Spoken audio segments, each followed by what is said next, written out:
Are you agreed upon your verdict? We are. Do you find the accused guilty as charged or not guilty? Guilty. Silence in court. And is that the verdict of you all? It is. James Alexis Carter, the jury has found you guilty of espionage and of the systematic passage of information to a foreign power. Information inimical to the safety of the Queen's realm. Your crime is the more heinous in that you came to this country as a child, a refugee. You enjoyed the advantages of an education at one of our most famous public schools, followed by graduation from our oldest university. To all intents and purposes, you are an Englishman and have been trusted as such. But you have chosen to betray this trust. You will go to prison for 25 years. Take him down.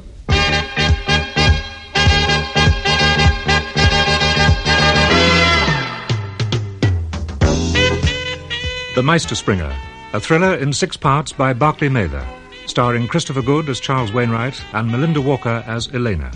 Episode 1, Spring in the Air.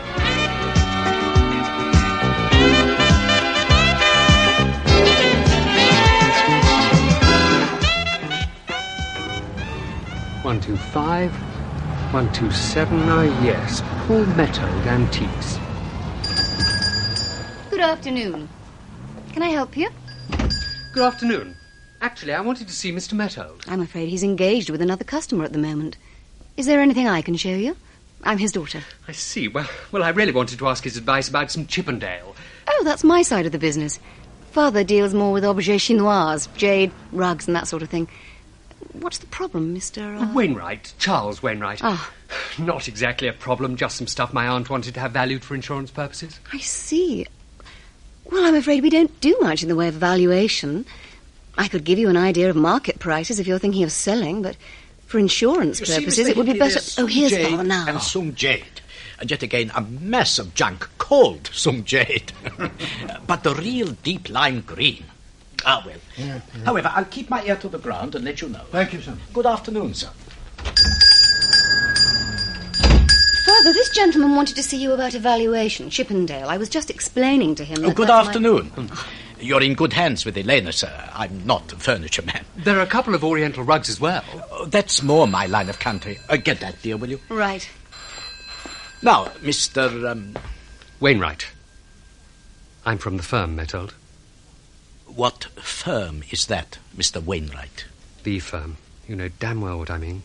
I know so many firms. Sotheby's, Christie's, Harrods... Don't play the idiot, Methode. Your daughter will be back in a moment. Where can we talk? You seem to be coping quite well here.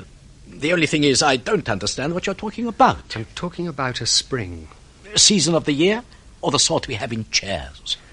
Look, perhaps you'd rather come along to the office. Say 9 o'clock? What office is that? The same one. The gaffer's. The gaffer? I see. Perhaps we'd better go into the back room. Elena, take over for a moment, will you? We won't be long. There's no point in playing hard to get. You may be the Meisterspringer, but the rate for the job is still 10,000. Tax-free, of course. Meisterspringer be damned. I retired years ago. Retired? Oh, no, you'll never retire. The man who got Kravchenko out of the Lubyanka under the very noses of the KGB. Ancient history. And it shows how little you know about things. That was long before the KGB. It was the NKVD in those days. All right. How about a dozen back over the Berlin Wall? Not to mention Bela Lugosi out of the neck in Budapest. The day before his execution was set, wasn't it? That was Bucharest. And it was Bela Augusta. Since you're trying to flatter me, you might as well get your facts right. The answer is still no. And the name is Paul Methode Antiques, and no longer the Meisterspringer Escapes. I worked well for your government, Mr. Wainwright, and I've earned my quittance. I think my father wants you to leave, Mr. Wainwright. What? I don't normally eavesdrop, but on this occasion I have, and I do understand what you're saying. Now, will you please go? I'm sorry, Miss Methode, but I have some very private business to discuss with your father, either here or somewhere else. Now, if you'll please excuse us... I don't know whose messenger boy you are, but you can tell them that if my father is subjected to this sort of annoyance again, we shall make an official complaint. I doubt it. Your father knows perfectly well who I work for, Miss Methode. I'd be inclined to let him speak for himself if I were you. He has spoken, and so have I. We've told you the answer is no. Now, please go. Yes, I think you'd better, Mr. Wainwright. Thank you for the offer. No hard feelings or anything like that, but I retired from that business many years ago. I'm an old man now. Many years ago? Mettold, the last job you did was in March, 4 months ago. And it wasn't for our government or any other government, was it? No, it was for yourself. J.B. Wilkes, the diamond heist in Hatton Garden, nearly £2 million worth of uncut stones and not a single one recovered. You got Wilkes out of Dartmoor, over the wall, off the moor, and onto a slow boat for Brazil, for which you were paid £50,000. I don't know what you're talking about. I think you do. You're accusing my father of being a criminal. That's right. And in the criminal vernacular, we've got him banged to rights over a barrel, haven't we, Meisterspringer? Absolute nonsense. If you had, why hasn't he been arrested? It's what we call a Damocles in the business, Miss Mettold. Something we keep handy to hold over somebody who might not be cooperative in the future. You mean blackmail? If you like, yes. A sort of blackmail. A little anonymous tip-off over the telephone to the yard, and nature takes its course. But for that tip-off to be of any use, it would have to be backed by proof, wouldn't it? Which you don't have, mein Freund. Oh, but we do. Fingerprints all over the steering wheel of the car in which you took Wilkes to Plymouth. What, me? Leave my dabs on a job? Oh, no, Mr. Wainwright. I wouldn't pick my own nose without gloves when I'm working. Not your dad's, Meisterspringer. Hers. You were driving for Daddy that night, weren't you, Miss Mettold? Rubbish. How would you even recognise my fingerprints? Very easily. We have a rather wider collection than the police of those that might be useful. Yours cost us £35 for a Waterford sandwich glass. What? Don't tell me you don't remember selling it. I thought not. Well, what's it to be? Holloway's no place for a young and beautiful lady of delicate upbringing. Not these days. All right, Wainwright. What's the proposition? No, Father. He wouldn't dare. Oh, yes, he would. Or rather, his boss would. They run a special dirty tricks course up there, and the gaffer is an honours graduate. All right. But 10,000, I used to get more than that in the old days. You can go up on that a bit, can't you? Father, no. You can't just knuckle under like that. I know when I'm beaten, my dear. I won't put you at risk. All the talking, all the teaching I gave you, and you take your gloves off to light a cigarette or some such damn fool thing. I didn't. Anyhow, you were supposed to wipe off... Oh, damn you. Go to hell your own way. Highly strung, like her dear mother. And the money I spent on her education. Rodine yet. And it didn't do a thing for her. Very well, Mr. Wainwright. What country? This one. This one? Spring a customer out of one of your own nicks? Precisely. I can save you money. Just ask for him. Well, the government wants a certain person out of jail and out of the country quickly and quietly, without appearing in the matter at all. Something in his morning porridge that disagrees with him. No. They are emphatic on that point. He's to go out on the hoof, fit and well. The police, the prison authorities, they're involved in it? Absolutely not. The matter is so delicate that it has to be done authentically. If you, I, or anybody else is actually caught on the job, we're out on our own. Interesting. Which prison? Wormwood Scrubs. It's not exactly a pushover.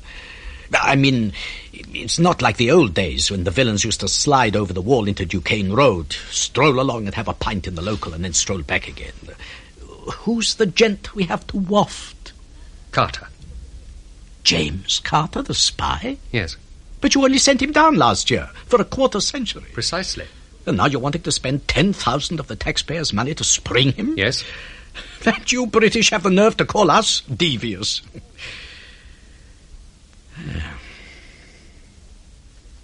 All right, so we get him out. What do you want done with him then? Your contract ends when you hand him over to me at a safe house. And where will that be?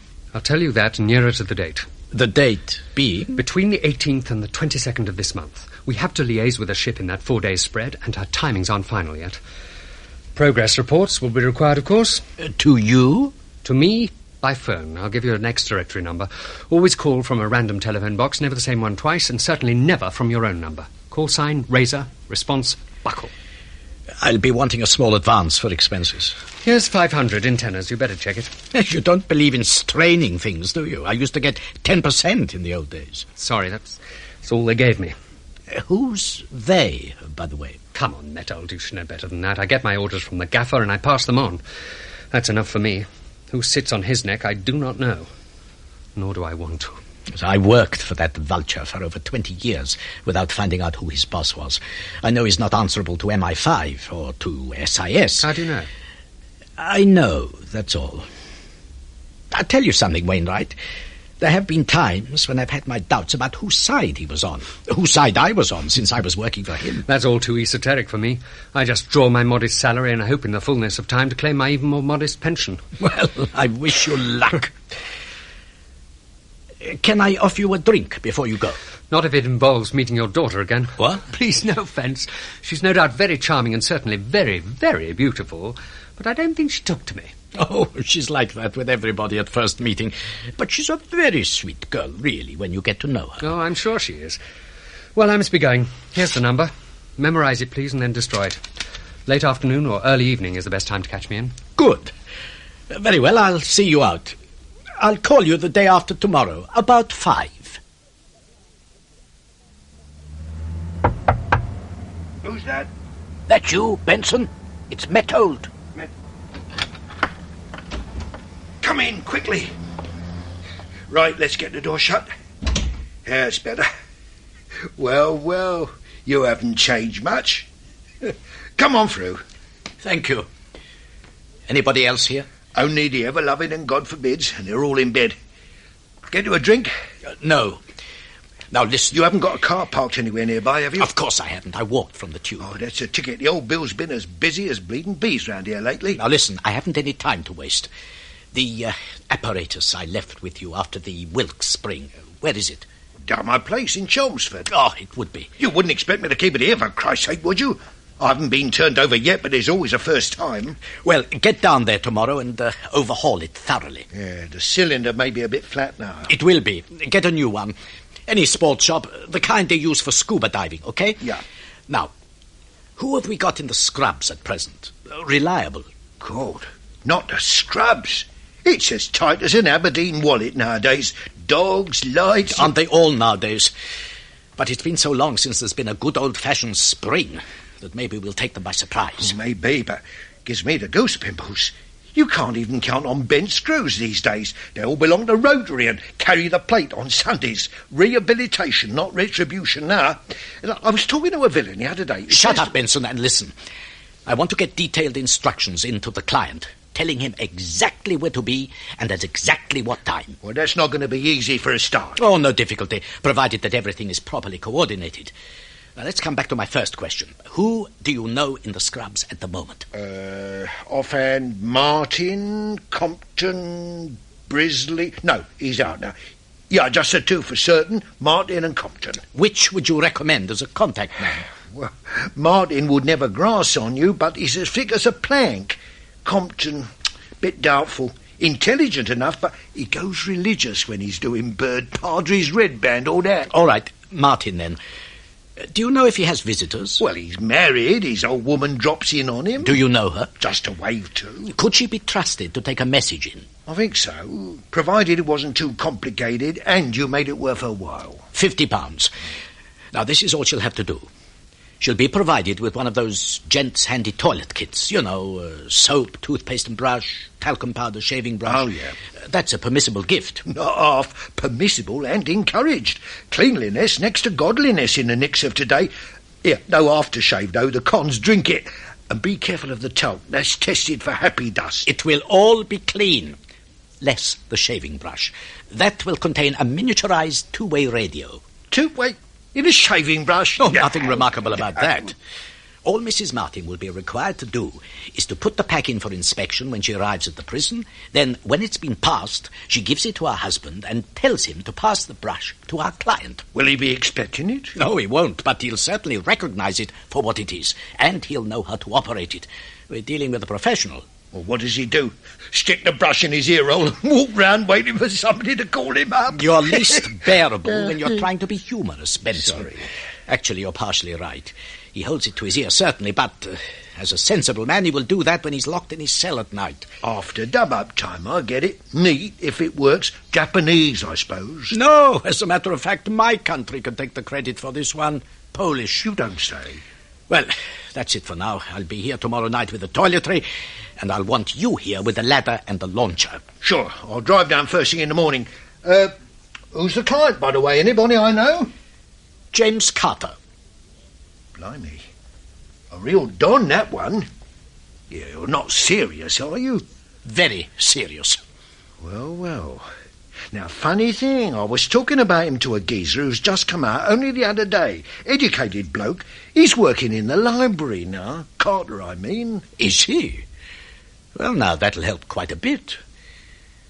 Right, lights out. Then see if the street is clear before letting me out.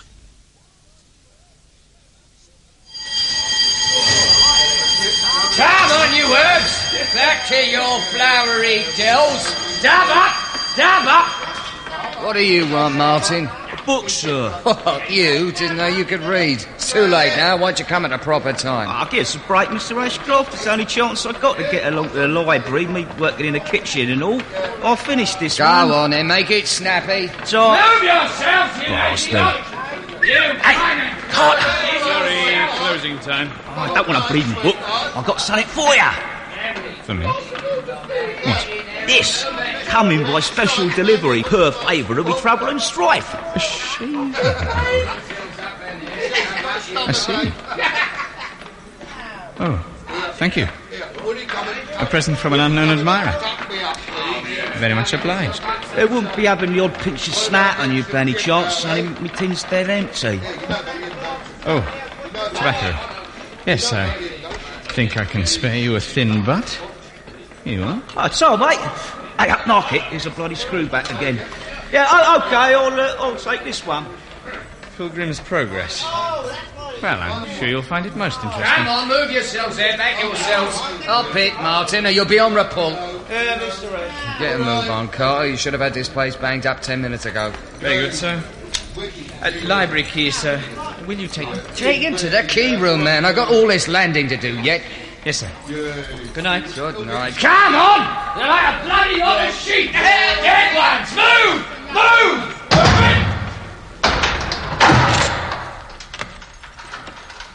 Now then, who'd be sending me in a shaving brush and why? If it's a gizmo, let's just see if it has a reverse thread. I thought so. Oh, very ingenious. Who's on the other end of this, I wonder? Wait for lights out. I think it might be wise. And there it goes. Right. Fixed frequency, of course. Should be a switch. Got it.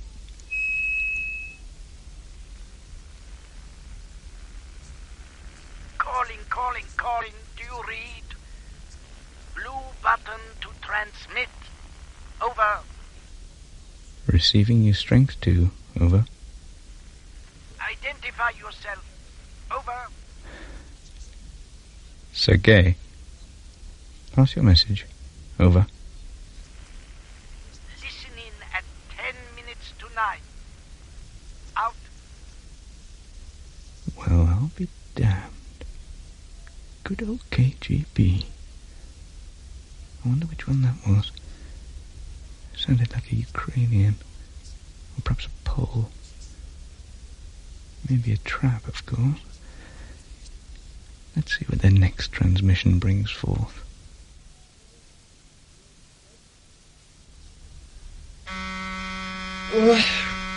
What? Oh, blast. Wait a minute, Daniel. Yes, who's that? Governor. Oh, yes, sir.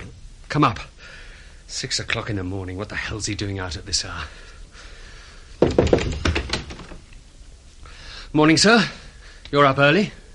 I called you several times during the night before, too. All I could get was back shortly on your answering machine. What the devil have you been doing? Oh, that's a comfortable little pad you got here. Not bad when I get time to use it. Point taken. Well, what's the position? We made it last night just after lights out. He's had the full briefing. Where were you calling from? Car in the parking lot of the Hammersmith Hospital next door. I see. So? It's fixed for the night after tomorrow. Lock-up time is at 8:30. And there's a lot of yelling and confusion. Carter has about 10 minutes between locking up the library, handing over the key, and then getting back to his cell. Go on. He'll slip out of a service door alongside the kitchens, into the yard, and make his way to the wall, right opposite the spot where the Meisterspringer will be parked. Metold will shoot a ladder over. How? A highly ingenious invention of his own. A sort of compressed air rocket that takes a fine wire ladder right over the wall. I don't understand how it works. How long is all this going to take? 6.5 minutes. We've timed it. Metold reckons that Carter won't be missed for 15 minutes or so. Then there'll be a hoo-ha and they'll search the prison. With luck, that'll take another half an hour, by which time he'll be in the thick of the West End evening traffic. Then through the city, onto the A20, Ashford, and then the Slip Road to Dungeness. It sounds all right, in theory. You clear on the rest when you get to Dungeness. Arthur Moulton, fisherman. Hut on the foreshore, 100 yards short of the nuclear power station. Correct, go on. Metold delivers Carter to me there. We board Moulton's fishing smack. He hands it over to a French fisherman off the Farn bank under cover of darkness before dawn. Right. And then? The Frenchman lands us on the coast east of Le Havre, where we'll be met by somebody. Yes. Charlton. Charlton? Oh, now look, Gaffer. I told you I'm not going to work with that fellow again. He made a cock-up of the tilling job and damn near landed me in a Lebanon nick. I said cool it. You'll work with whoever I order you to. Now, Charlton will take you to the next safe house in Le Havre, from which you will embark on a certain ship for Hong Kong. Hong Kong? But Carter's booked for Russia. There's been a change. Hong Kong is your destination. I don't understand that. Because Carter's a Russian, really. Karlovich. But born in Shanghai. Went back there, too. Did you know he worked for Chinese intelligence for 5 years, until he turned double and leaked everything back to Moscow? Well, the Chinese rumbled him in the end, and he was lucky to make it back to Mongolia, half a jump ahead of Mao Tse-tung's hit squad. After that, he was sent to England, where we caught him moling into the secret communications centre in Cheltenham. Are you with me so far? More or less. Right. Now, our smartest operator in the Far East was a chap named Billingham. You probably know him. I do. The Chinese caught him in the act last year. Exactly. And he got 30 years rice kanji for it, poor devil. We want him back, Wainwright. And the Chinese are willing to do a deal. Carter for Billingham. A Greville win. No dice. Oh, we could exchange Carter for somebody held by the Russians, but not for somebody held by a third power. It's not allowed under international law. So? So it's got to be a deal of which our lords and masters in Whitehall know nothing. Clean hands. But Carter and Billingham are exchanged secretly anyway, in Hong Kong. You see? I see. Pretty bleak for Carter. Couldn't be bleaker. Well, that's no skin off your arse nor mine. The point is that Carter believes that he's going to Russia, and is a very happy man because of it. He'd better continue to believe that, or you'll have trouble. Lots of it. He's only human, and he'd rather have all of his carcass in a British nick than half of it on a pole outside the gates of heaven in Old Peking. We'll never get away with it. Oh, this is the firm, Wainwright. Difficult, dirty jobs done immediately. Impossible, dirty jobs take a little longer. And if you don't like it, you'd better know it was Carter who shot Billingham. Poetic justice, really. Right. Well, I'll be on my way, since you're obviously not going to offer me a cup of tea. I'll advise Dungeness and Charlton that the balloon goes up the night after next, and things will be laid on accordingly. Best of luck, Wainwright. You're going to need it. Oh, my God.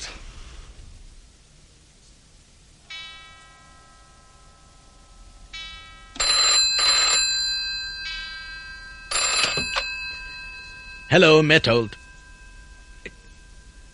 Benson, I said not to ring here. What? How do you know? Is he quite sure? All right. Yes, thank you. Damn. What on earth do I do now? What the hell? Who's that now? All right, I'm coming. Hello? Wainwright, open the door. Hurry, will you? Who's that? Miss Methold? What are you doing here? Just open the door, please. It's open. Come on up. I know it's late, but get some clothes on. Carter's out and all hell has broken loose. For God's sake, it's tomorrow the spring takes place. Father had to put it forward 24 hours. They were moving Carter to Parkhurst. Where are they now? Out in the blue somewhere, with half the Russian embassy on their tails. What? Father's trying to shake them. Then he'll make for your safe house. Dungeness, isn't it? That's right. Look, I don't like this. You don't think I'm exactly loving it, do you? I tried to stop you, dragging that stupid old fool back into this beastly business. Don't stand there goggling like a castrated frog. Get some trousers on. I've got a car outside. Will you come on? Christopher Good as Charles Wainwright and Melinda Walker as Elena in The Meisterspringer, a thriller in 6 episodes by Barclay Mather. Paul Methold was played by Cyril Shapps. Carter was Graham Blocky. The gaffer, Ronald Baddeley. Benson and Clerk of Court, Arnold Diamond. Martin and Jury Foreman, Peter Aker. Prison Officer, William Hope. And the Old Bailey Judge, John Forbes Robertson. The Meisterspringer was produced by Graham Gall and directed by Caroline Raphael.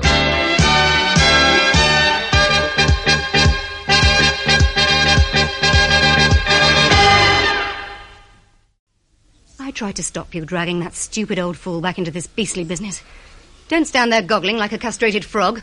Get some trousers on. I've got a car outside. Will you come on?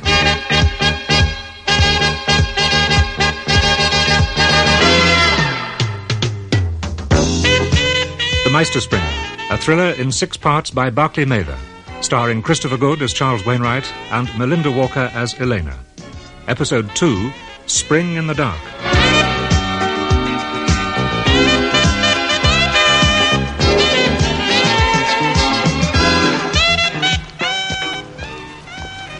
It would be raining, of course. Where's the car? The other side of the square. This way. Now, suppose you tell me what happened exactly. I've told you all I know. Apparently, dear Papa had it all fixed for tomorrow night when he got word that Carter was on the point of being transferred from the Scrubs to Parkhurst. So he had to move things forward fast. Why the devil didn't he let me know? He tried to, but he couldn't get an answer on your telephone. Nor from your disreputable boss, the gaffer. So in desperation, he rang me to get a message to you. Here's the car.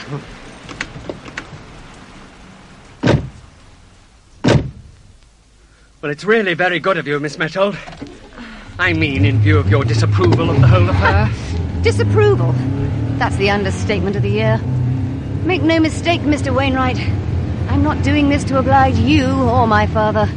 I just want to catch up with him in order to drag him off your wretched assignment altogether. I see. Well, at least I know where I stand. Look, you're the only one who can take me to your so-called safe house. So we're uneasy fellow travellers for the moment. Look and out! That bastard tried to ram you. Tried to? He did. Well, at least that confirms it. Confirms what? Hey! He's turned. He's on our tail. Naturally. I hope you've got your seatbelt tight. I'm going to shake him. You're shaking me at the moment.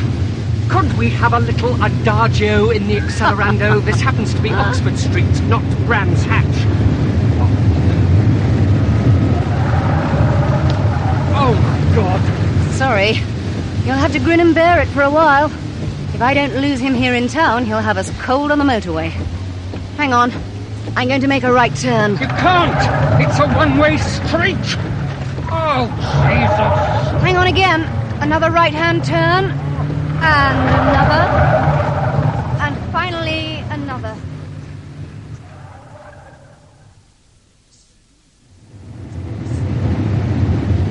What the hell do you think you're doing? We're back on Oxford Street again. Exactly. And he overshot the mark the first time, unless I'm mistaken. And now he's chasing his own tail in circles like the Ouslam bird. Can you see him? No, thank God. Ease up now, please. I wouldn't want to repeat that in a hurry. What's the matter, Mr. Wainwright? Women drivers bother you? Or just women? What do you mean by that? Oh, just wondering. Bachelor, aren't you? Look, if you're trying to provoke me... I've succeeded, haven't I? All right, I was only pulling your leg.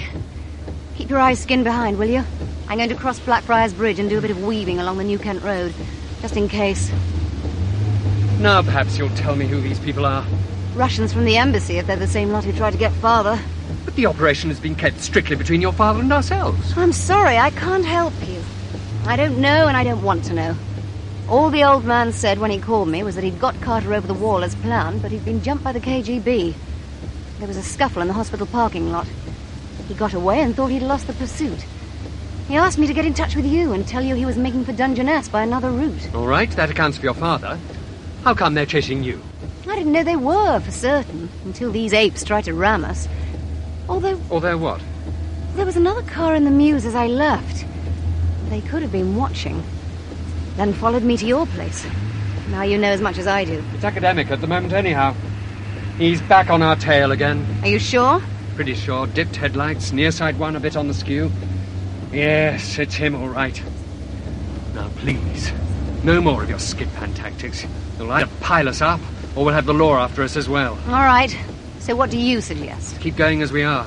He's not making any attempt to overtake us. Not now, maybe, but when we get out into the country onto a lonely stretch of road... We'll deal with that when it arises. Oh, yes? I'll put a couple into his radiator as a last resort. That's if he attempts to cut us up. Put a couple of what into his radiator? Bullets, for God's sake. What the hell do you think? Chocolate eclairs? Have you got a gun? I'd hardly be suggesting a shoot-up if I hadn't. But I hope I won't have to use it. Well, that's something. Oh, damn this rain. It's coming down heavier. How are things behind us? Can you see him? Not at the moment. A couple of cars seem to have slipped in between us. It's just a glare of headlights through the rain. I wonder how many there are in their car. One beside the driver, and I think there's a couple in the back.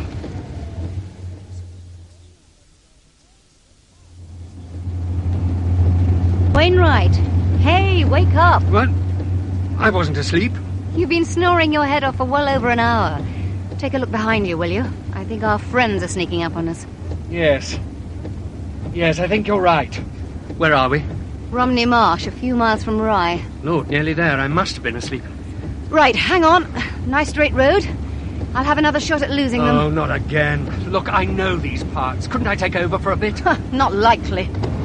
You may know the roads. I know this car. It's mine, specially souped up for me for rally driving.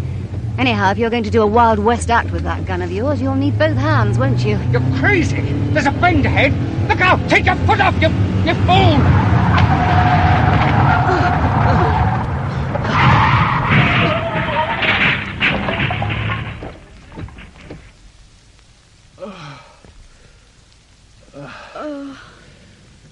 I know this car. Specially souped up for rally driving. I wouldn't trust you with a donkey cart. Are you all right? I think so. Then you're going to have to get out quite quickly. It stopped on the road just above us. Turn the lights off.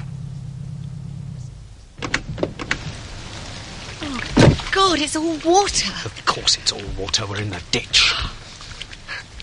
Follow me. We might have a chance in the dark. Damn, they've got torches. Russians, all right. This way, along the ditch. If they catch us in the beam of the torches, freeze. We're going back the way we came. Exactly. I'm hoping it'll fool them for a few minutes. Another couple of 100 yards and we'll risk crossing the road. There's some gravel pits the other side, with a camp of sands just beyond them. Oh, no. The law is on its way. That's all we needed. Well, at least they'll howl up our Russian friends, won't they? Not for long. They'll wave their diplomatic immunity flag at them. They can't, not here. Russian diplomats aren't allowed to move more than 25 miles from their embassy without special permission. I'd have thought you'd know that. Yes, of course I know that. You liar. Come on. Let's move while they're licking their pencils. Keep your head low. Right up the bank. Oh, no. What on earth's the matter with you? I've lost a shoe in the mud. Just not your day, is it, Wainwright? Well, you can't go back to look for it. I know that, for God's sake. You'll just have to play hopscotch until we're over the gravel. Very funny. If it hadn't been for your blasted father, none of this would have happened. Who blackmailed him into it in the first place? Oh, come on, don't stand there arguing. You haven't an answer for that, have you? Well, now you listen to me. I'm not going another step with you until we've had an understanding. You're at liberty to leave any moment you choose. I know I am. Though how you're going to get off the marsh is another matter. I could go back and collect my car. Oh, could you now? And what will you tell the old Bill? That you were down here to pick mushrooms? You'd be whipped inside on the dot, and you'd be getting the full treatment by Special Branch and MI5 within the hour. Then I shall walk out. I haven't been chump enough to lose one of my shoes. Touché. Come on, let's be sensible. I'm sorry I was rude. Actually, I'm very grateful to you. Now, I suggest we get a move on. I think we're about half an hour's walk along the beach to the safe house. I can arrange for you to be run back to London quickly. Then all you have to do is to report your car stolen tomorrow morning. Ingenious. All right. Pax for the present. But I have every intention of pulling my father out of this. By the scruff of the neck, if necessary. By all means, his contract finishes as soon as he delivers Carter here anyway. Now, let's get moving, shall we?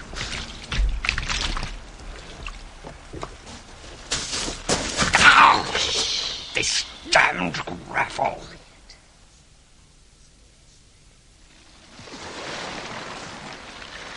Here we are.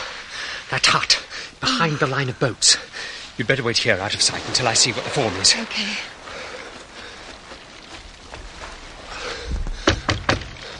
Who's that? From the gaffer. Yes? What do you want? I have to meet somebody here. Who? Is your name Moulton? It might be. What's yours? Look, I've had enough sodding around for one night. Let us come in out of the rain. All right. Come on. For this relief, much thanks. Oh, this awful rain. Hey, he didn't say nothing about a woman, and he didn't say tonight neither. I suppose we'd better come in. You look as if you've been through it. We have. Car accident. Where? Oh, it's all right. So quite some distance from here. Thank God for that. Anything ever happens along this stretch, the law makes for here like homing pigeons. How come you've turned up tonight? Something unexpected happened and we had to put it forward 24 hours. It shouldn't make any difference. Same arrangements. Oh, by God, it makes a difference. It's all laid on for tomorrow night. How do you think I'm going to whistle up the frogs now? It takes time, mate. Well, we'll just have to hole up here until tomorrow, won't we? What do you think this is, the Ritz? This is the lot. One room, just what you can see. Open house during the day. People dropping in to see if we've got any fish to flog. The law sniffing round after backdoor Pakistanis. Oh, look. While you two are arguing, have you any objection to my sitting by the stove? I'm frozen. All right, just for the moment. Oh, thank you. You're a darling. It's all right. But you can see the position I'm in. Getting here after dark, straight onto the boat and away, that's one thing. Sitting around here all day, that's asking for trouble. Couldn't we lie low on the boat during daylight tomorrow? Not a chance. There's only the wheelhouse and the fish hold. That's open to the sky. The boat will be hauled up on the shingle in between tides anyhow. Shh. Car coming. Get behind them nets in the corner.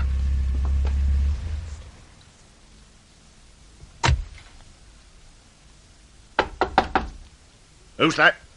All right, Arthur. Only me. Oh, you, Mr. Meadow. Just a minute. Here. This is a bit of a cock-up, isn't it? I'm afraid it is, my friend. And I do apologize. No doubt your honorarium will be increased slightly to make up for any inconvenience you may be put to. Oh, what a night. I hope the others will be along shortly. We're here already. Only just. My but dear. We're here. Oh, what a relief. And you, Mr. Wainwright, have been so worried. But what a state you're both in. What happened to you? Didn't you see any cars on the road? The police, you mean?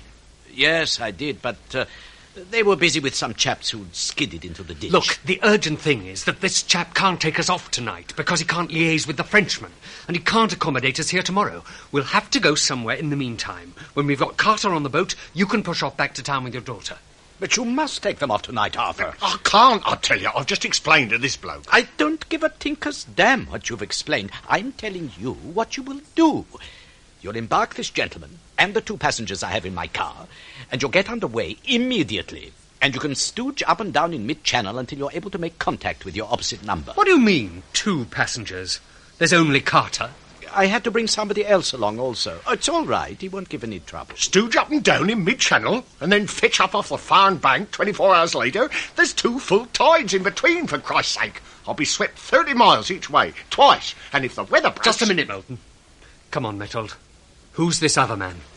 A Russian. I'm afraid I don't know his name. But why bring him along? Well, I could hardly leave him there. It would have caused a certain amount of comment. Leave him where? In the parking lot of the hospital. He stumbled on us in the dark, and I had to deal with him. Father! He pulled a gun, and I had to get in quick. A karate chop to the side of the neck, rather harder than I intended. You mean he's dead? Oh, yes, very. It was him or me. I'm extremely sorry about it. I'm even sorrier about Carter. Oh, God! What about Carter? Well, in dealing with the Russian, I had to let go of the anchor line to the ladder, and Carter came down on his head, rather heavily. What? Oh, he's all right. Just concussed. Well, there you are. You know the lot now. These things happen. At least we have Carter. And you're proposing to ship a stiff on my boat? Oh, no, you don't. Now, come on, Arthur. Don't make difficulties. There should be no problem about this at all. A couple of heavy weights when you get about 12 miles out. I won't do it. I won't do it, I tell you. Which means I'll have to leave him on the beach. Here. And that would bring an awful lot of law around. And you wouldn't want that, would you? Well, you know, one thing leads to another, and they start delving into things best left undelved, and, well, all sorts of skeletons begin to stir in the cupboard. Look, I've done you well in the past. And been very well paid for it, as I'm sure you will be in this case. Just a minute, Methold. Who'll pay? All right, you'll pay. What's the difference? I've never had nothing to do with murder. Murder? Nonsense. Self-defense. Come on now, move. Get him out of the car and onto the boat. Oh, God, why did I ever get mixed up with you? I'll have to go and wake Mogger up. He's sleeping on the boat. Right, away you go. The sooner you're off, the sooner I'll be clear of this area, and all the better for you. You can say that again. I think you have a few questions to answer, Methold. Not now, my dear fellow. Now, listen. I think perhaps Moulton is right. He'd better go straight across and land you just to the west of Calais. There's plenty of deserted beach there. It shouldn't take him more than 3 hours on full throttle. And what then, might I ask? I was supposed to be landed to the east of Le Havre. The French fisherman has been briefed by our contact man as to the exact spot. I don't even know the safe house on that side until I meet him. I see. Well, I can supply a safe house in Calais itself. Le Couvent, Elena, remember? Of course, that would do. You need to be safer than this dump. It is. But let me remind you that this is not one of my safe houses. My place will be a real home from home. You can rest there with an easy mind. Meantime, I'll report to Gaffer, and he can put your contact man in touch with you. How's that? Well, it could work, I suppose. All right. How do I find it? You won't on your own. Or if you did, you'd never get in without being vouched for. Stop talking in riddles, Methold. Elena, she'll have to go with you. What? Oh, no, you don't, Methold. Peace, mes enfants, listen to me. Unfortunately, Elena has been linked in with this now. She's going to need an alibi until things can be covered up and a few strings pulled by the Gaffer. How do you mean she's been linked in with it? Oh, come, that's not too difficult. That accident a couple of miles back down the road. 2 police cars, lights all over the place. That was Elena's car half on its side in the ditch, with another car on the road nearby, and a couple of unmistakably hangdog Ruskies being questioned. I didn't spell it out in front of Moulton because he's frightened enough already. I take it they were chasing you and you had a crash, right? We might have been killed, and a lot you'd have cared. Oh, I cared, but I had to get past the police without being stopped. How did you get past?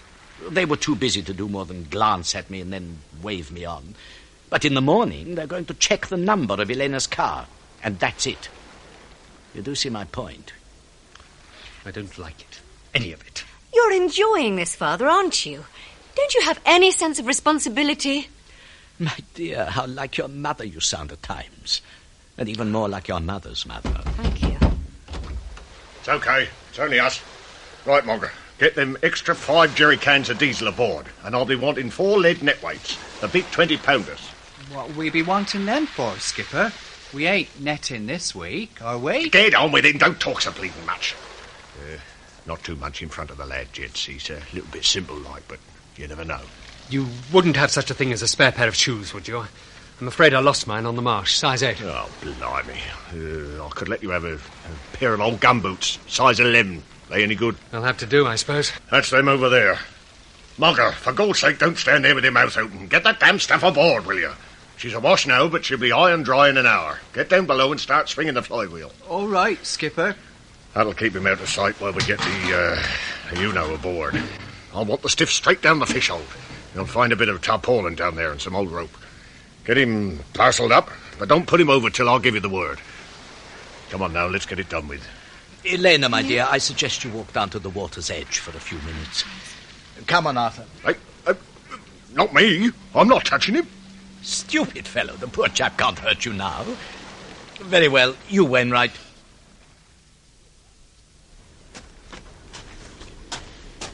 Here we are. He's in the boot. Carter's under the rug in the back. Right. Up you come. Up. Oh, he's stiffened already. Do you mind? Not squeamish too, are you? Got him? Right. Away we go.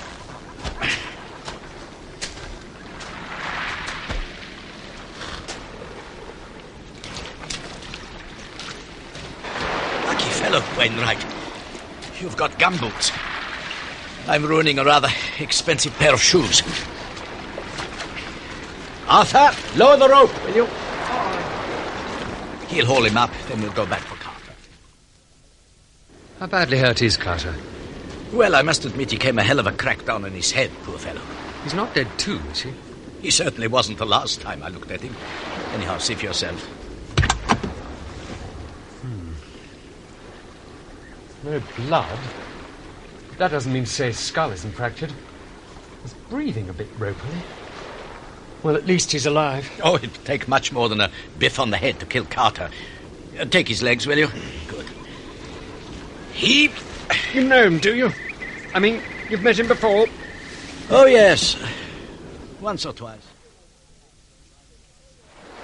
Now, you two. Give Elena a hand, Wainwright. I don't need one, thank you. Now listen, Father, I shall need some clothes sent over and my dressing case. Leave it all to me, my dear. Money, your passport, everything.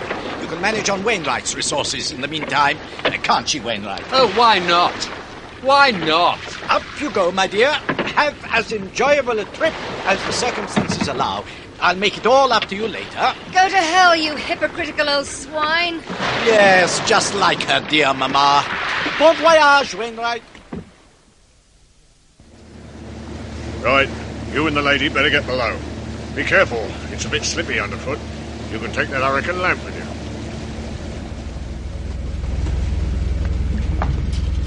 Oh, God, what a stench. Not very pleasant, is it? Go back on deck if it gets too much for you. Oh, those two. There. Which is which? Just a moment. Yes, this is Carter. There's no need for you to look at the other one. We'll be getting rid of him shortly. Tarpaulin, yes. Rope, good. Weights. Hello, he's still got his gun. He won't be wanting that any longer. It doesn't mean a thing to you, does it? I try not to let it. Then why'd you do it? Because at the moment it happens to be part of my job. Now, if you wouldn't mind... I didn't mean this particular squalid task. I meant the job generally. Because it is my job. Hold that lamp steady, will you? Right. How did you get into it? How does anybody get into anything? How did your father get into his side of the business? Oh, I know that.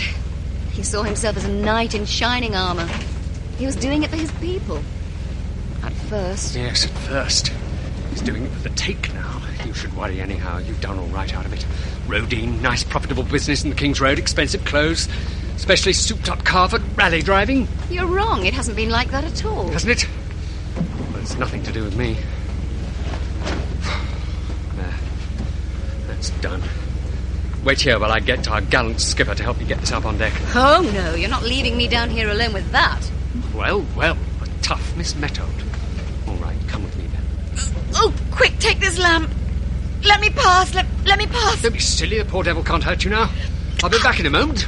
Out of my way, you bloody fool. Actually, I want to be sick. What? Oh, Lord, seasick. That's right. Better an empty house than a bad tenant. Let it go. Oh. Look out. I'm coming too.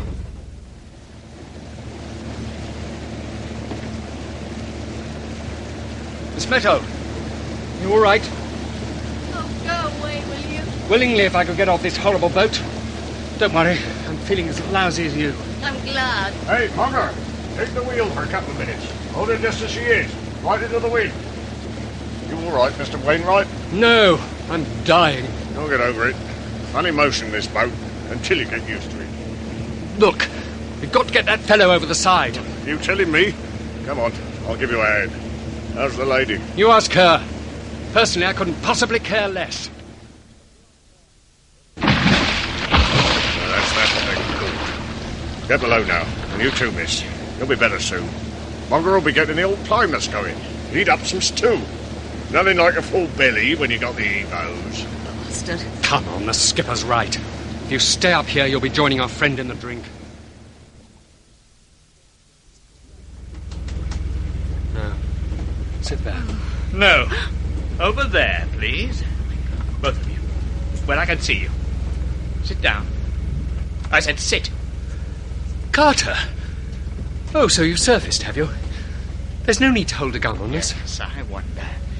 I surfaced a long time ago, and I've been most interested in your conversation. Sit down when you're told. Oh, come on, man. We're your friends. Stay where you are. I warn you. Look, you've had a bang on the head. Just give me the gun, okay? Not another step. You'll be all right. I warned you!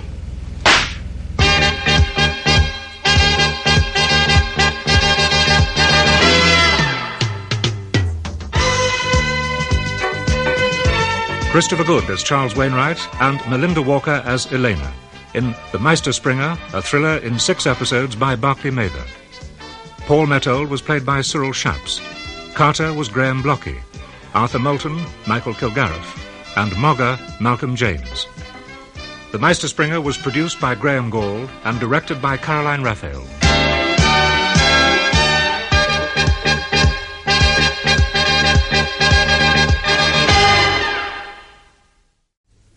Come on, man. We're your friends. Stay where you are. I warn you. Look, you've had a bang on the head. Just give me the gun, okay? Not another step. You'll be all right. I warned you!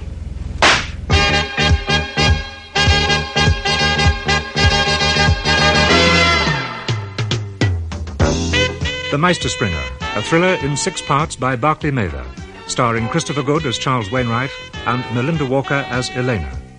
Episode 3, Can Spring Be Far Behind?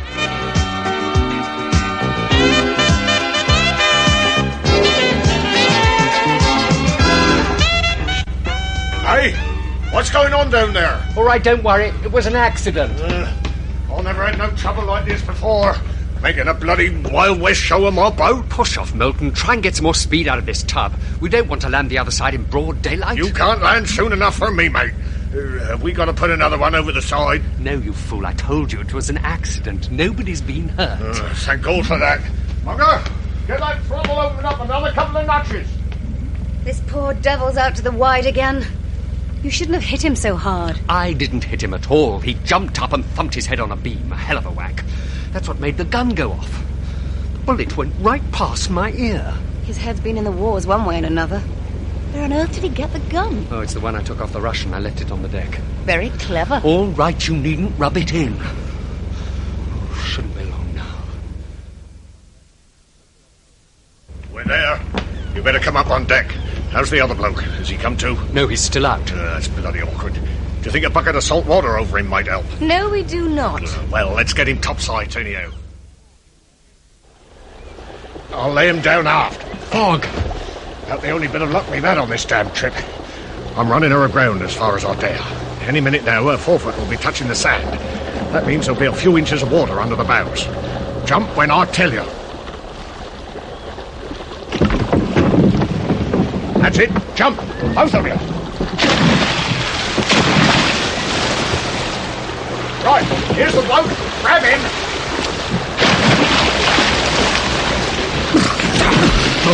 Sweet Steve. Back her off, Mugger. Move. Move.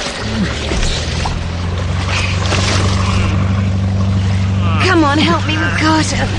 The water seems to have brought him round. On your feet, Carter. Oh, that's better. Where are we? Who are you? Never mind that now. Here, get between us. Try to keep on your feet. That's it.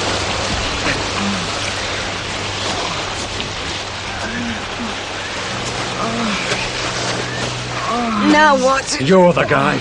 Oh. This safe house of your father's, what's it called? Le Couvent. The convent. You think you can find it? In this fog, I couldn't even find Calais. Oh, look out! Carter is giving at the knees again. I can make out a smudge of lights to our left. And a lighthouse flashing to the right. Car headlights. The road.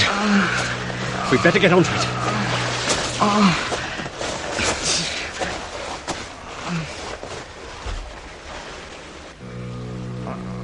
If we're seen like this, we'll be run in. Oh, shoot!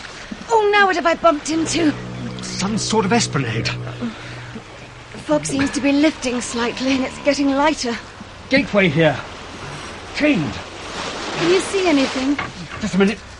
Camping Plage Fermé pour Saison. Closed for the season. Oh, great. I'll see if I can get over. It's blasted well raining now. Not that it makes much difference. We're soaked to the skin already. Go on, move, Wainwright, for Pete's sake. Are you always such a little ray of sunshine?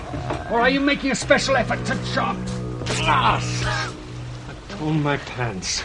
Oh, my head. Cheer up, Carter. It's not all gloom. Theoph's torn his pants. Hey, over here. I found a chalet and there's a gap in the fence. Come on.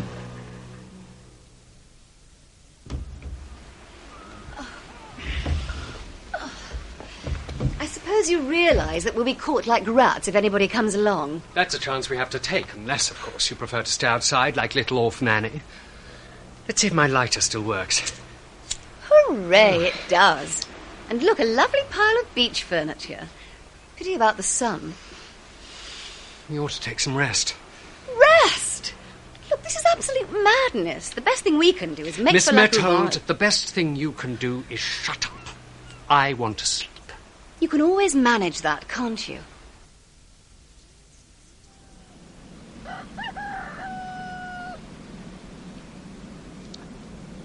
How typically French. I could do with some typically French coffee. Not to mention a few croissants. Or better still, some bacon and eggs. Hear that, Miss Methold? Miss Methold? Carter! What the hell do you think you're doing? Come away from the window. Oh, what? Good God, that's the main road just the other side of the wire. You could have been seen by anybody passing. Where's Miss Methold? Oh, she's gone. Did she say anything to you? I mean, did she tell you where she was going? Come on, man, think. How long ago was it? It was dark. I don't want to stay here. Neither do I, but we've got to for the moment. We'll be going shortly. I want to go now. I'm afraid you'll have to stay under cover for a bit longer. Now listen.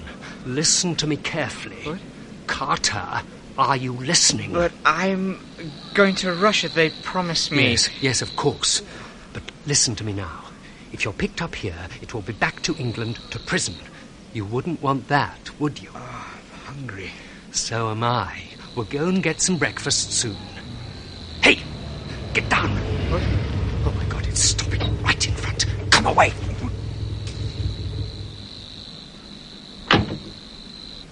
Wainwright, are you there? Miss Methold! Where the devil have you been? Why didn't you wake me up before gallivanting off? Because it would only have started another argument. You weren't doing so well, so I decided to take matters into my own hands. Where did you get that car? Never mind about that now. Just get into the damn thing. Did you pinch it? No, you fool.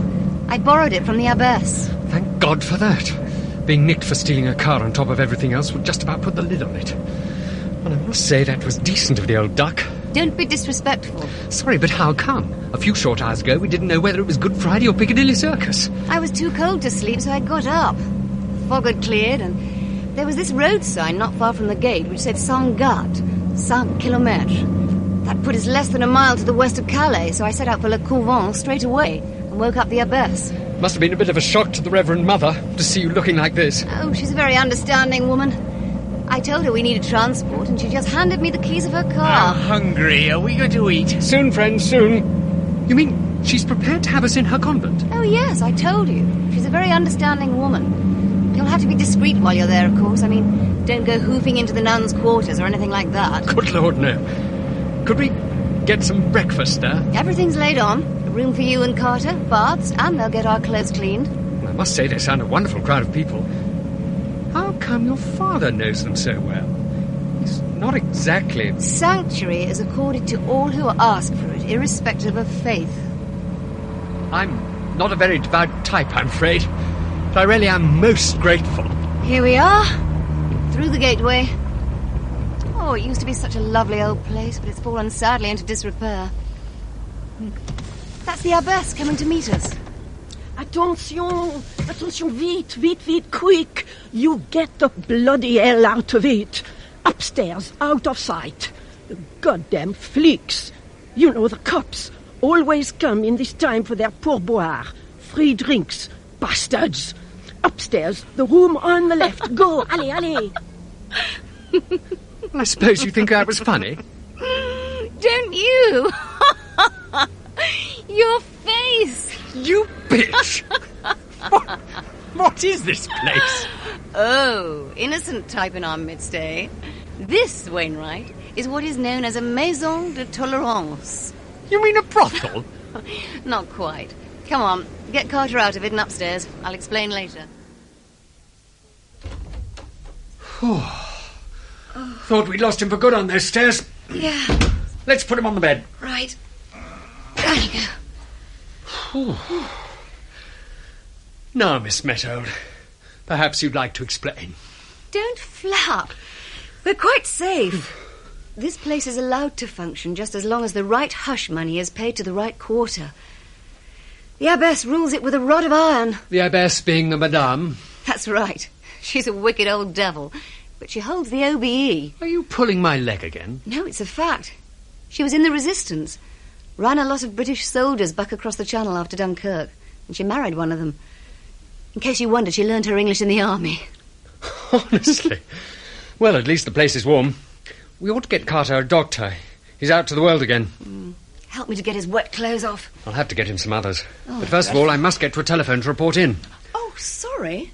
I forgot to tell you there was a telephone message for you early this morning. A message for me? Here? Who from? I don't know.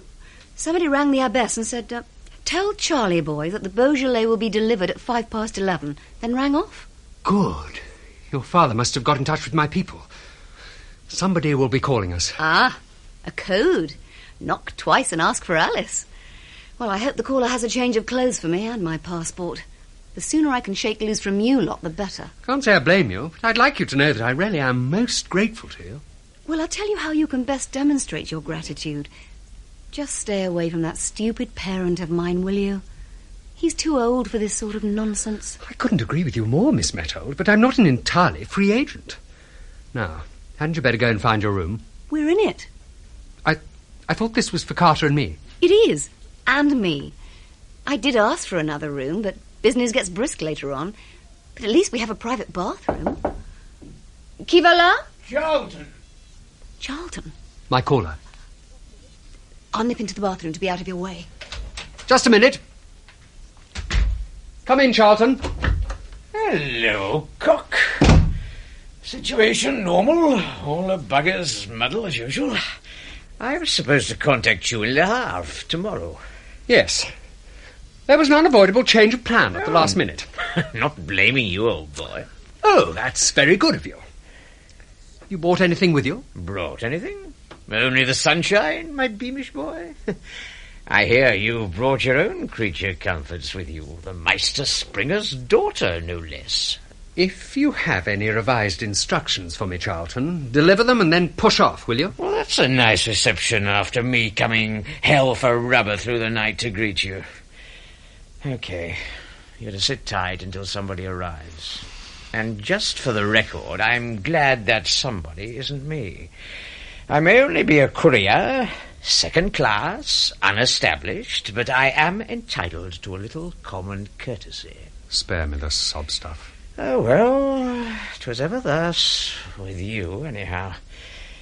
You know, I could do with a keffi fine and a very large cognac. You sound as if you've had a few along the way already. Have you any money on you? A few £100. Why? £50 worth? You must be joking. Well, since you're here, you might at least make yourself useful. Take this 50 and change it for me. I've got some shopping to do. All right. What's the matter with the somnolent gent on the bed? Hangover? Accident. Landed on his head. Oh, dropped by his nanny, eh? Poor fella. Look, do you happen to know a reliable doctor, one that can keep his mouth closed? Oh, just the old quack who looks after the gals here. Not suffering from a social disability yourself, are you? Don't be a damned fool, Charlton. I want this chap looked at. He lives in the town. I'll drop in on him. He's usually quite sober until midday. Which is more than one could say for some. Now, that's uncalled for. Go on, push off. Entrez. Ah, monsieur. Déjeuner. Ah. English breakfast, du bacon and egg, Wow. croissant, café, miel. Thank you, madame. And now I take your clothes. What? For the cleaning. Oh, that would be most kind. Don't let me keep you, Charlton. Oh, all right, all right. Oh, my God, do I smell breakfast? Oh, hello, ma mère. Chérie. A dressing gown, s'il vous plaît. Une robe de chambre. This towel hardly preserves decency. Oui, chérie. One of the girls will lend you one. You'll have to excuse me in the meantime, Mr. Wainwright. Oh, I'm hungry. Did that chap bring any news? Charlton, wasn't it? Nothing that we didn't know already. Somebody will be calling on us. At 11:05? It's that already? At 10 tonight. Give me Kavars. Disregard the minutes and add 11 to the stated hour security. My God. Real little Boy Scouts, aren't you? More bacon. I remember Charlton. My father's worked with him before. Didn't think much of him. He drinks. So do I. More coffee, please. In other words, shut up. We chaps stick together. That it? Something like that. Point taken. Sorry. Then I'm not one of you cloak and daggerers. Oh, Lord, I'm tired. When I finish breakfast, I'm going to sleep solidly for hours on that couch. That's if you don't mind dossing down with poor Carter on the bed. I'll use the chair. Charlton will be bringing a doctor to see him sometime during the afternoon. Of course, without an X-ray, I cannot be completely certain, but there is no depression of the crane, the top of the head. So I do not think there is the fracture. Good. Merci. Rest. Keep him tranquil. A little light nourishment when he is ready, but no alcohol. Right. That will be 50 francs, s'il vous plaît. Merci, monsieur. Bonjour. But no alcohol, comprenez-vous? That's the devil rebuking sin, all right. He was as drunk as David's sow. That makes two of them. Come and have a look through this window. What is it? See across the square? That cafe? Table outside? Our friend Charlton. Yes, I see. I've been watching him for some time, while you were asleep. He came up here and asked for you. I told him I wasn't going to disturb you. He leered, left that money and went off. And he's been sitting there ever since. He's had at least a dozen drinks in the last couple of hours. That's slow going for him. Ah, there's our medical friend joining him. That called for another, I bet. Oh, yes. See? Yeah.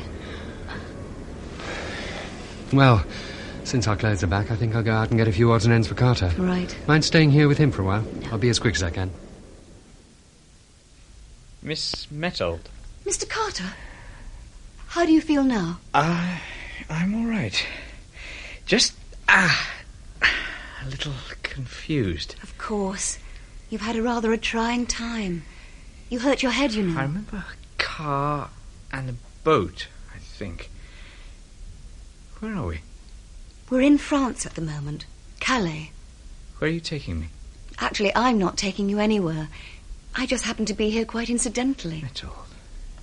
Mettold, that's the Meisterspringer's real name, isn't it? Yes, it is. I wish it was just Mettold. I'm not at all proud of his nom de guerre. He got me out. Over the wall, I remember that. Then there was some fighting in the dark. But why should Russians be fighting us? I'm afraid I can't help you there. I know nothing of this business at all. Shall I go down to the kitchen and get you something? Soup, perhaps? Something easy to digest? Oh, no, please, not yet. There are one or two questions I'd be most grateful if you'd answer. Well, I'll try, but as I told you, I know very little of this affair. Could you tell me where my clothes are? That I can answer. They've been taken away and burned. They were rather unsuitable for foreign travel, so someone's out buying you new ones at the moment. Your father? No, my father isn't here. Please, Mr. Carter, don't ask me any more questions. I can't answer them. Let me go and get you some food. Can't answer them, or won't? Genuinely can't. It would be ungentlemanly of me to say that I find that hard to believe. Suit yourself, it makes no difference. I really can't answer. Now, whether you like it or not, I'm going to go and get you some food. Are we in a hotel? I suppose you could call it that. Not exactly 5-star. What on earth is happening now? Qui va là? Attention, ma petite. Prenez garde. The police. Oh, that's all we wanted. Oh, sadique. I pay my money to the son of a bitch for the protection, and he does this to me. Does what? What's happening? Le chef de police, damn préfet. They search for one criminal, all the rooms, just when my clients have no wish to be disturbed. Quelle indélicatesse! You there, in the bed, parlez-vous français?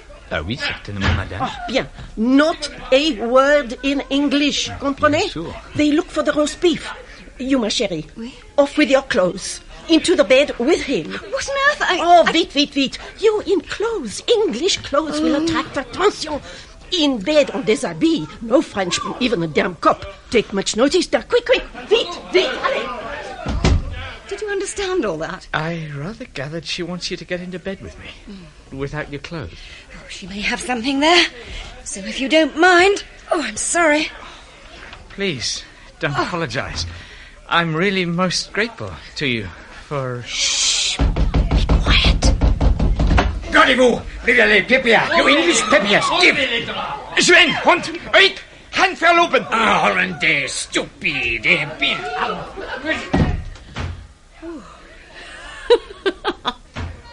That seemed to get rid of them. What did he say? Something rude. In Dutch. It was the first thing that came into my head. I admire a quick reactor.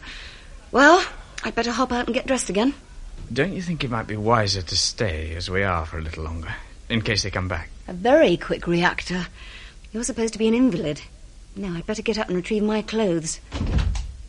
Put that light out. Sorry, I didn't mean to interrupt things. Don't try to be funny, Wainwright. Throw me that sheet. What do you mean, snooping around like a... Voyeur, I think is the word you're after. Quite unintentional, I assure you. I was coming back when the law arrived in force, so I waited under cover. I didn't expect to find you in bed. Never mind what you expected. It's not what you think. How do you know what I think? Give me the rest of my clothes. I'm going into the bathroom to get dressed. Just get out of my hair, will you? So you're Wainwright, are you? That's right. Who are you working for, Wainwright? Let's settle for Thomas Cook, shall we? My brief is to get you to Moscow in time for Old Hometown Week. And how do you hope to do that? By ship, I understand. I'm waiting for some detailed instructions at the moment. I think you're a liar, Wainwright. You're entitled to think what the hell you like. Oh, no. Not again. What do you think you're doing? At the moment, I'm pointing a Tokarev 7.62 right at your navel. You're very careless, you know. That's twice you've left it lying around.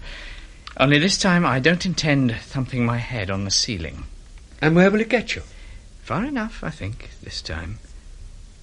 Put your pistol on the table in front of you, together with what money you're carrying, and then get your clothes off. I need them. And watch it, Wainwright. Any tricks, and you're going to acquire 4 navels in a 2-inch group.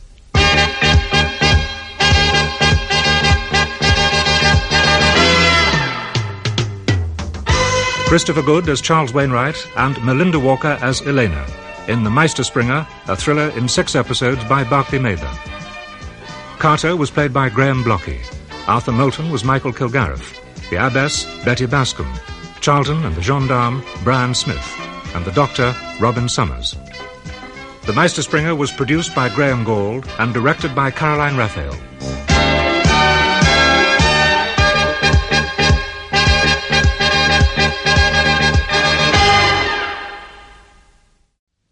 And where will it get you? Far enough, I think, this time. Put your pistol on the table in front of you, together with what money you're carrying, and then get your clothes off. I need them. And watch it, Wainwright. Any tricks, and you're going to acquire 4 navels in a 2-inch group.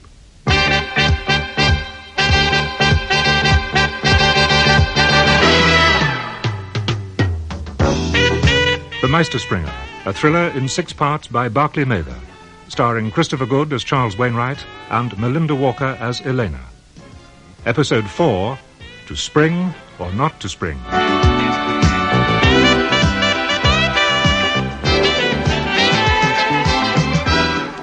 No! Don't hit him with that, Miss Methold. Think of his head. Oh, come on, Mr. Wainwright. Surely you can do better than that. What do they give you to read in British intelligence? Here, give it to me. That's better. Yes, pretty corny, I agree. I don't know what I'd have done if she hadn't really been there. Thank you, Elena. That's quite enough of that, Mr. Carter. You know, you shouldn't be out of bed. Certainly not in front of a lady, minus your trousers. Is that what they teach you in the KGB? Oh, stop that, Charles. You'll only upset him again. Now, can I trust you two to behave like adults for a few minutes while I go and rustle up some food? Me? Absolutely. It's this chap who's being childish, waving guns about, trying to pinch my clothes. 6 of one, half a dozen of another. Just watch it. Both of you. I suppose it's no good appealing to your sense of common decency, Wainwright. Not in the slightest. We're both in the same business, my dear chap. May I at least ask where I'm being taken? I've already told you. Russia. And I've told you that I don't believe it. I think I'm booked for China. What on earth makes you think that? I was fully briefed in prison. I was to be sprung by Metold and handed over to the Russians immediately. Instead of that, I find myself in your hands, and you've been dodging and fighting the Russians all along the way. The only other people who want me badly enough to pull a thing like this are the Chinese. I assume you're not working for the CIA. You can assume what you like. Only don't try and pull anything as stupid as this again, or you'll be put under restraint. Do you have any idea what would happen to me in China? I double-crossed them. I never said anything about China. Look, tell me frankly where you're taking me, and I give you my parole that I won't try and escape. Are you advancing that as a serious proposition? Why not? It'll make it easier for both of us. Parole in this business? Cub's honour and all that sort of thing? You must think I'm very naive. No, not at all. My parole would, of course, be backed up by something more substantial than my bare word. Such as? Hard cash. Are you trying to buy me? Yes. How dare you? How much? I'll double what the Chinese are paying you. How do you know what the Chinese are paying me? And how would I collect it anyhow? There's a standing offer of 25,000 up for me from the Chinese. That's a lot of money for them. I'll guarantee you 50,000 on your delivering me to a Soviet consulate. That would be paid, for certain, whereas you're running the risk of a little Oriental magic being pulled on you by the other crowd. And, of course, your crowd wouldn't try any Slavic magic on me. A bit too hairy for me, old boy. It's a lot of money. How would I make contact? Simple enough. I give you a note and you take it to them. We're in Calais, I gather. Correct. Good. 172 Rue de Gravelines. The consul's name is Trokarvich. And once I've tipped my hat to him, what's to stop him launching a hijacking of his own? I'd be delighted if he did, but there's no hope of that. He's purely consular service, not KGB. You know, bailing drunken sailors out of the Souda police and shipping them back home, that sort of thing. You seem to know a lot about him. Are you sure you're not making all this up? It's part of my job to know the classification of every major consulate in Western Europe. Both sides. Well, if he's just an office boy, he's hardly likely to have £50,000 on tap. Shh! We'll talk later. Here you are. Oh. Soup, a chicken, bits and pieces and a bottle of wine. Enough for all of us. Good girl, we can do with it. Oh, I'm afraid you'll have to wait until tomorrow for your clothes, Carter.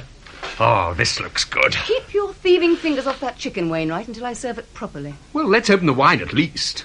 Les Van der Planck, a couple of these across your chest, Carter, and we'll have you fighting fit again in no time. Not a very happy phrase in the circumstances. There you are, Mr. Carter. Soup, bread in that basket. Oh, damn. I'll see who that is. Eh bien. Merci beaucoup. Someone for me downstairs. Oh? I'm afraid I'll have to go. Have your food first. No, I'd better go. I'll take this drumstick if I may. You'd better hurry back, because we're not going to be polite. We're hungry. I'll be as quick as I can. Good evening, Wainwright. Metold, what the hell are you doing here?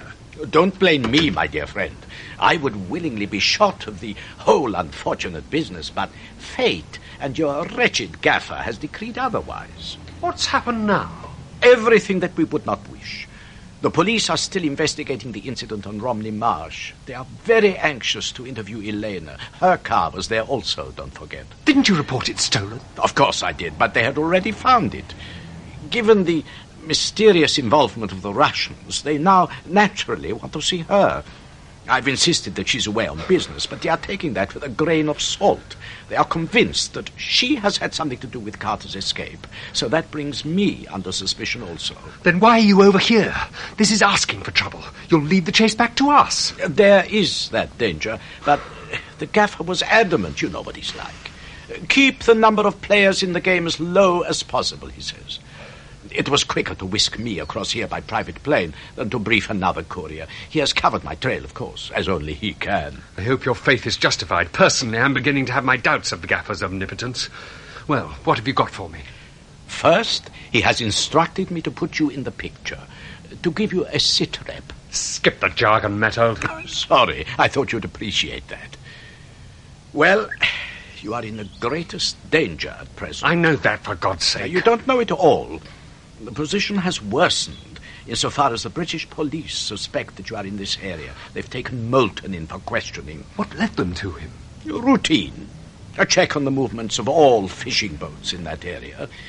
He's out all night and comes in at mid-morning without any fish. He will, of course, have the standard explanation. Engine broken down in mid-channel. They will know he is lying, but they will not be able to prove anything to the contrary. In any case, they've alerted the French police. You were raided, were you not?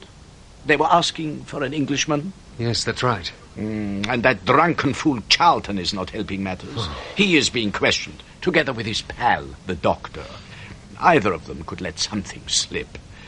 So the immediate necessity is to get you onto the ship and away. The ship being? The one that was arranged originally, the Skagerrak. Finnish, under a Liberian flag of convenience. She is berthed in Le Havre at the moment, a small but fast freighter, with room for 2 or 3 passengers.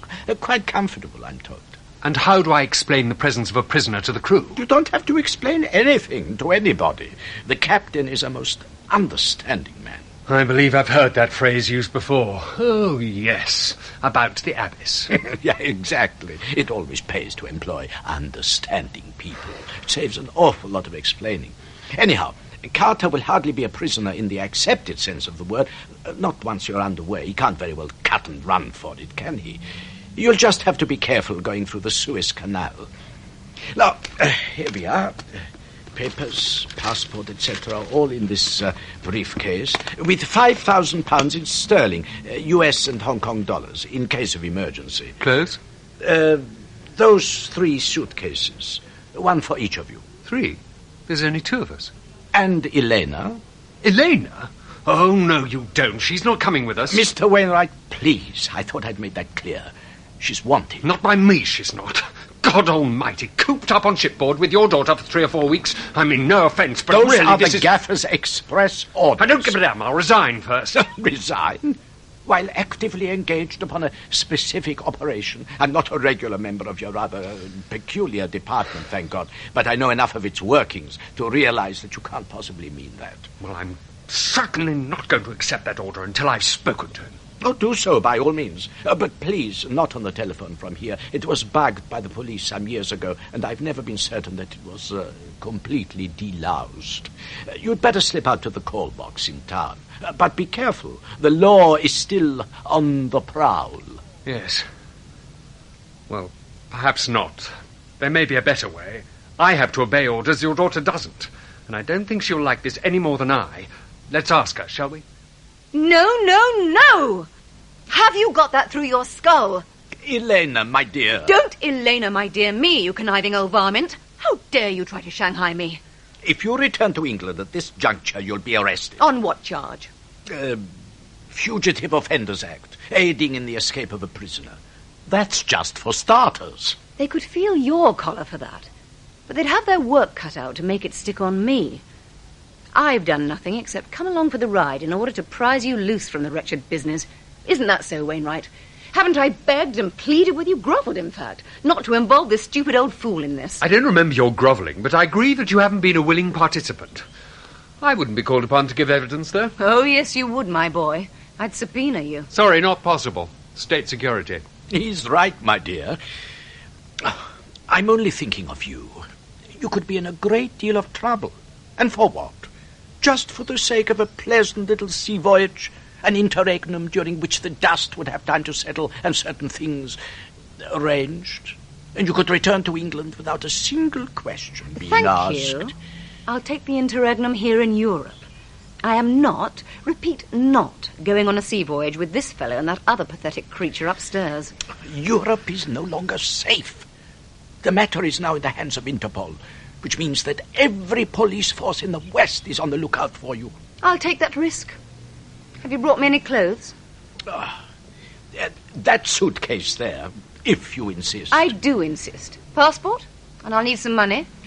Mr. Wainwright has everything in that briefcase. Give it to me, Wainwright. Yes, but, well, there is something in what your father says. Perhaps we'd better take a long, cool look at things. Give me my passport, Wainwright. Oh, give it to her, give it to her. I know what she's like in these moods. Let me see. Yes. Yes, this is yours. Thank you. Money? It had better be in sterling, hadn't it? Would £200 be enough for the moment? I shall have to account for it, so I'll want your receipt. The money is my responsibility.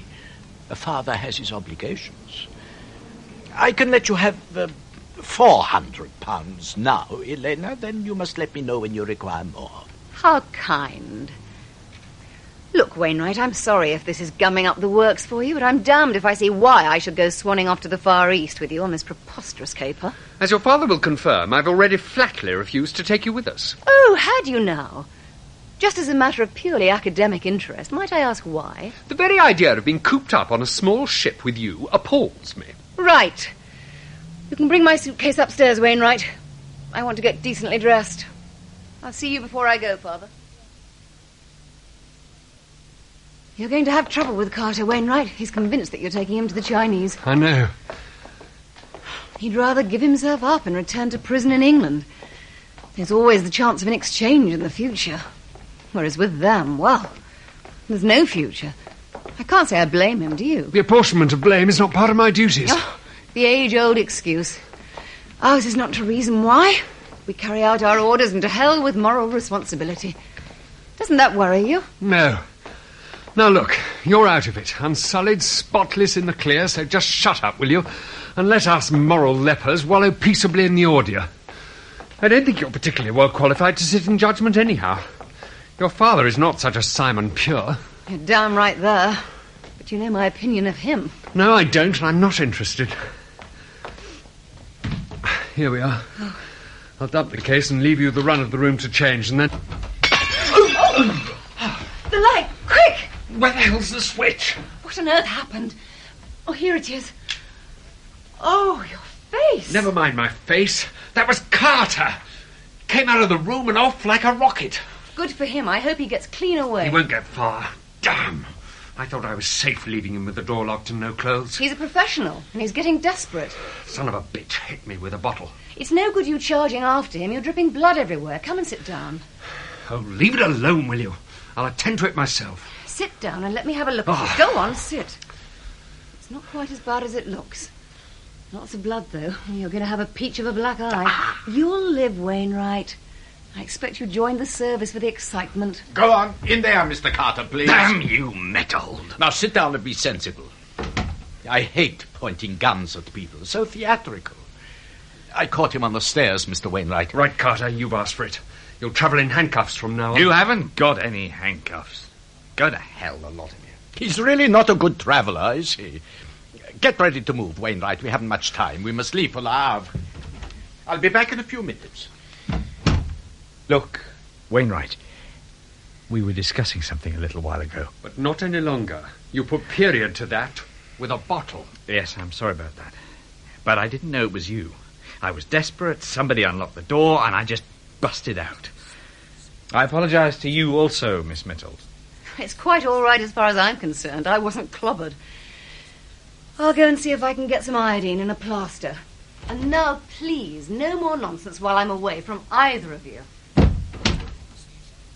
Well, what about it, Wainwright? The offer still stands. Look, be careful what you say in front of her. Those two are watching me like hawks. The daughter's on my side already. I wonder. I don't think she's on anybody's side but her own. She's going anyhow. That just leaves Mettold. He's taking us to Le Havre. Hang on, be sensible, and don't try to make another break, and I'll see what can be done when we get there. That's the best I can do. Why Le Havre? You and I are supposed to join a ship there. What ship? I don't know what ship. We work on the need-to-know principle. They tell me as little as they possibly can, and then only at the last minute. Well, where's the ship supposed to be going? As far as I know, Russia. I wish I could believe you. Make an effort. What about my clothes? Mettold's bringing them. I suppose you couldn't get them for me now, could you? I feel a complete bloody idiot sitting around in this towel. No chance. You'll have to wait until somebody relieves me. Just a minute. Oh, hello, Mettold. This chap's clothes. I have them here. Thank God for that. Here, give them to me. Voila, this also. A bottle of the best Armagnac. with the compliments of the abbess. I had the devil of a job to talk it out of the mean old termagant. I think we'd all be better for a small one. What's going on now? Ah, my dear, just in time. A stirrup cup before we part company. I wish I were not leaving you here unchaperoned. Oh, quite right. Never leave your daughter unchaperoned in a brothel. Here you are, Helena, my pet.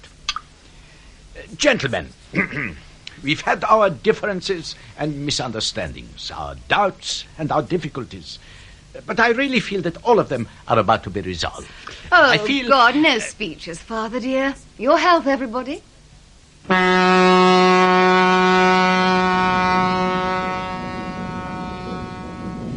What the...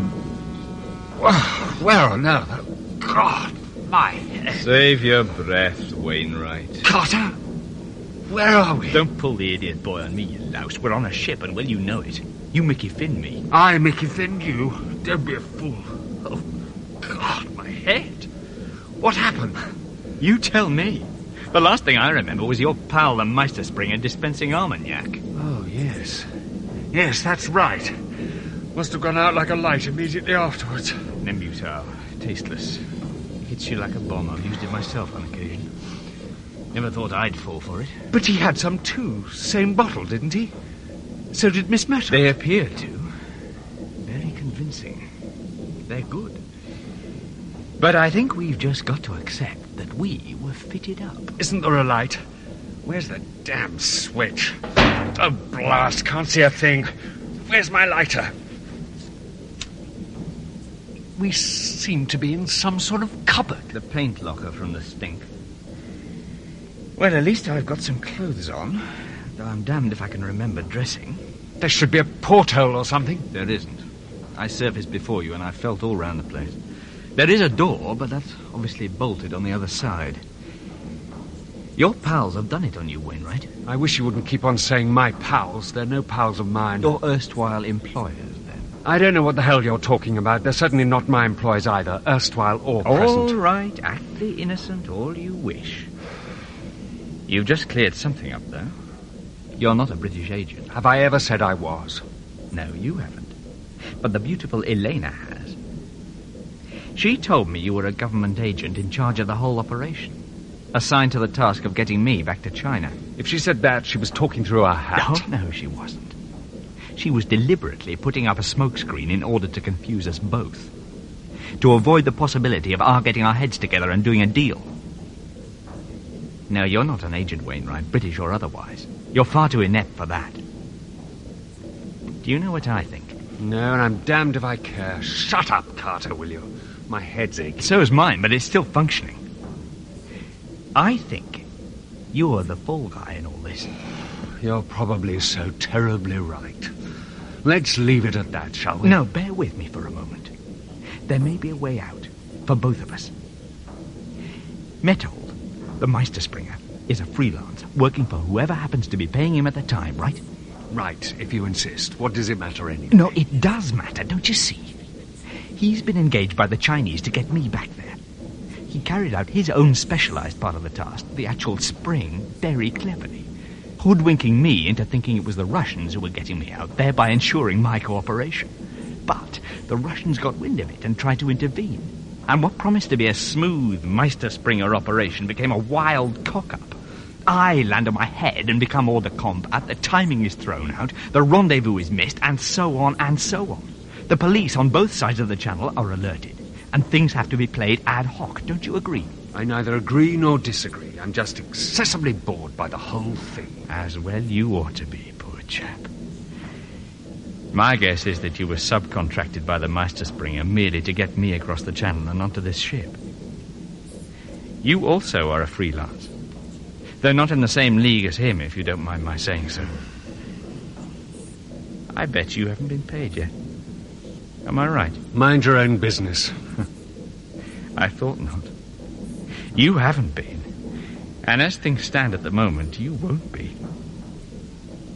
In spite of everything, Metold has fulfilled his contract and got me onto this ship, which, without a shadow of doubt, is bound for China. So he will collect. But you won't. Oh, carry on. Don't mind me. My future may be a bit murky, to say the least, but so is yours. You've outlived your usefulness, Wainwright.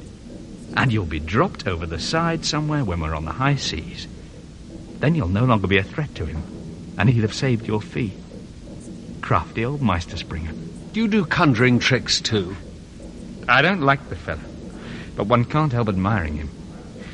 And his right-hand woman. Both very cool, and they always finish right side up.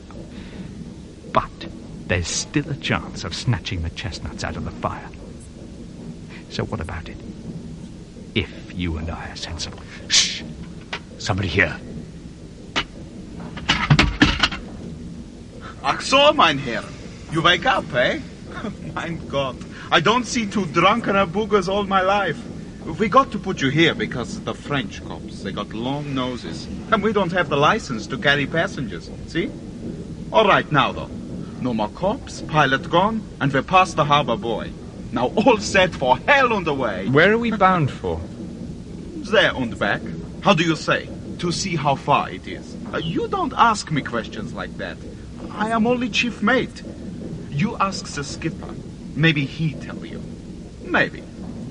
Come now. He wants to see you. Welcome aboard.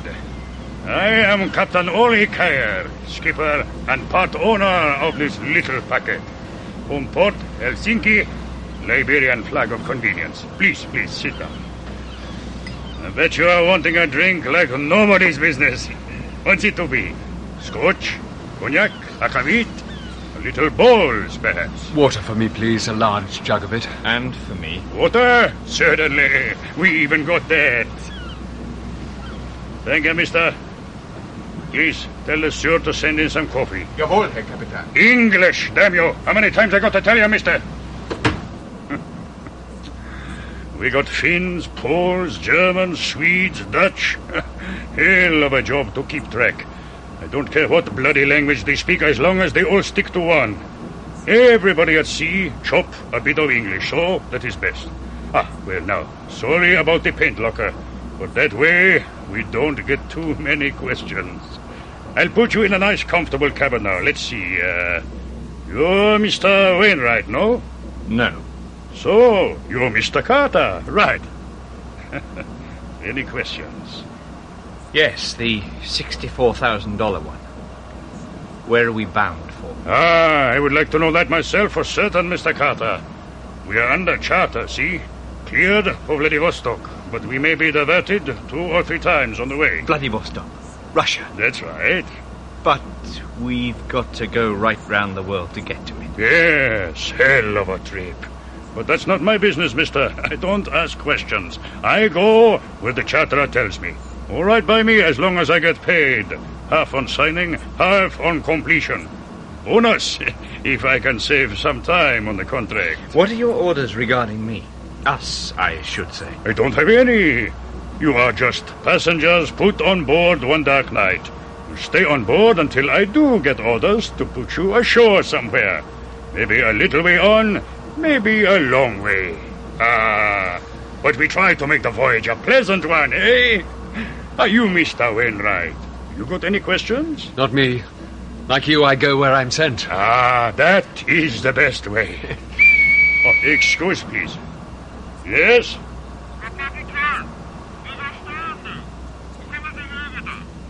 Okay, I come. I am wanted in the radio shack.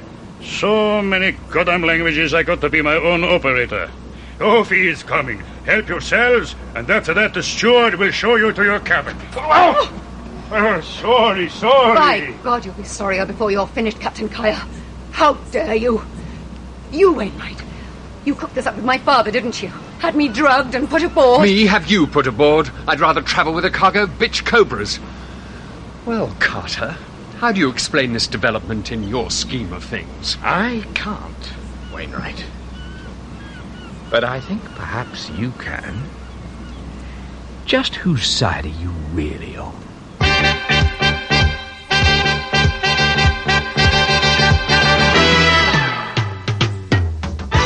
Christopher Good as Charles Wainwright and Melinda Walker as Elena in The Meisterspringer, a thriller in 6 episodes by Barclay Mather. Paul Mettold was played by Cyril Schaps. Carter was Graham Blockey, Captain Kyer Henry Stamper, and the first mate, Jonathan Owen. The Meisterspringer was produced by Graham Gall and directed by Caroline Raphael.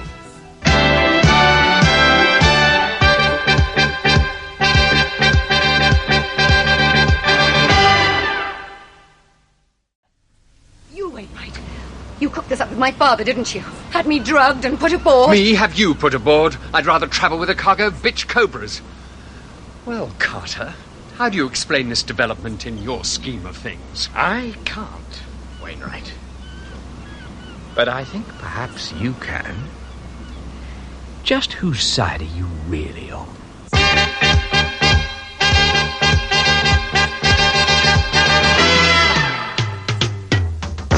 The Meisterspringer, a thriller in 6 parts by Barclay Mather, starring Christopher Good as Charles Wainwright and Melinda Walker as Elena. Episode 5, Promise of Spring.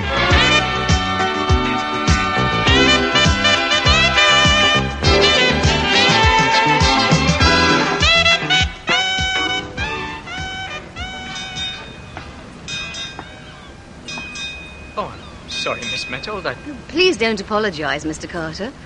I knew it couldn't last long. What couldn't last long? The one bit of privacy I've been able to find outside my cabin. We're prisoners, Miss Metold. I'm afraid we must expect to be watched. Yes. The captain takes his duties very seriously. Whenever I try to sunbathe, I see him studying me very closely indeed through binoculars from the bridge. Do you indeed? So that's why it's shirt and shorts and diesel fumes down at the stern. Hardly the perfect Mediterranean cruise. But still privacy, up till now. I'm sorry. I'll go. Oh, forgive me, that was rude. I haven't a yen on the sun, and I don't want you to go. Do sit down if you can stand the fumes. Thank you.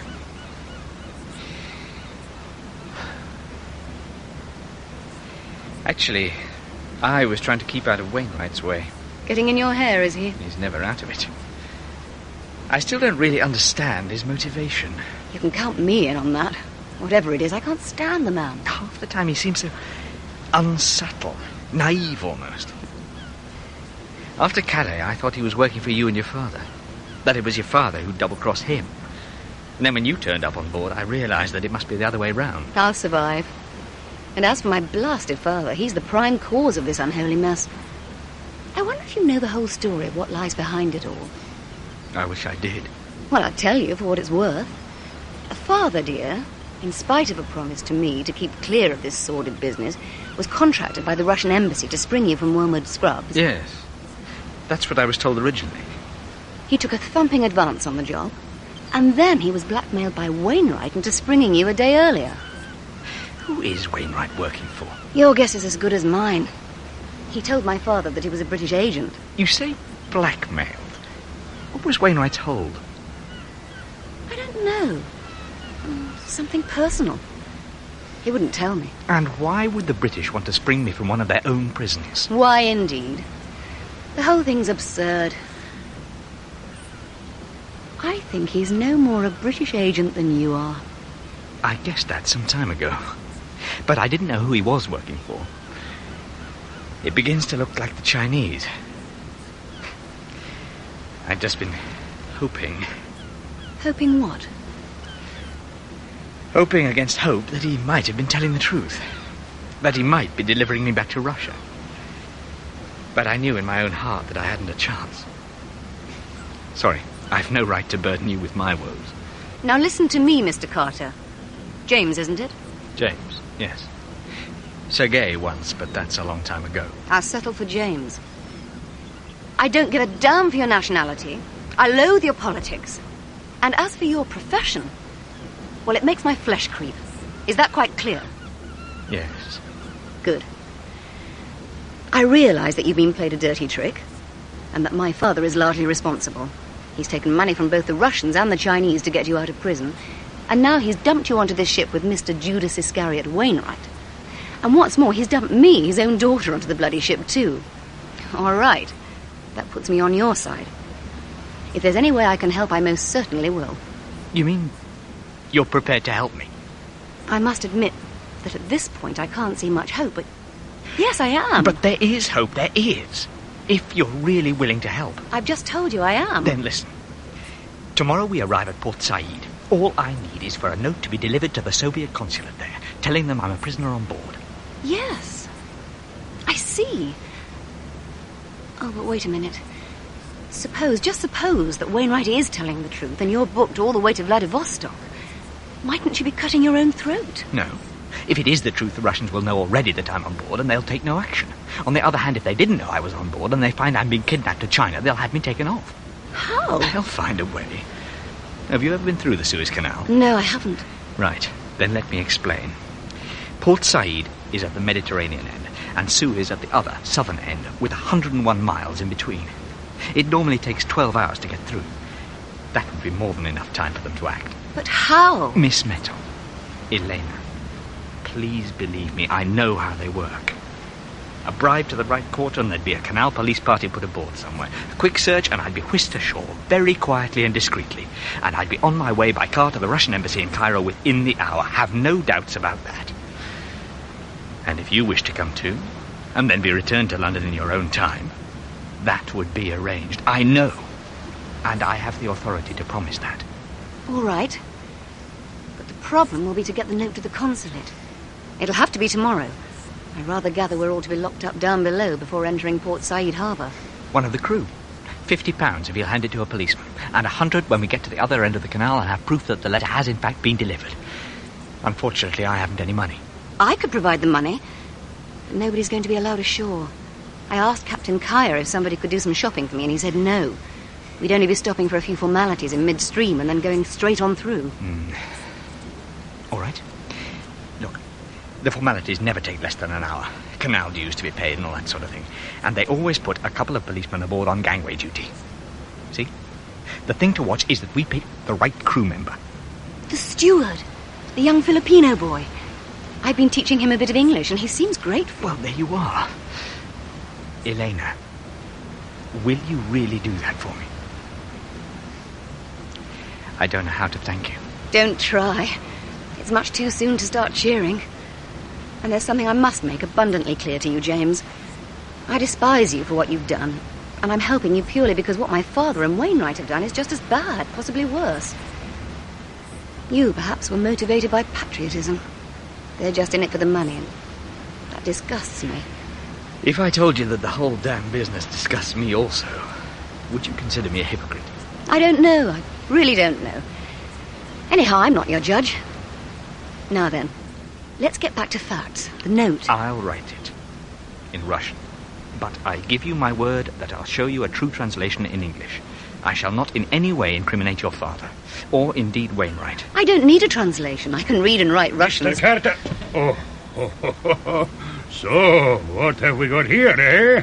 You find yourselves a nice little love letter. Shut your mouth, Kyer, unless you want a smack in the teeth. Captain Kyer on my own ship, if you please, Mr. Carter.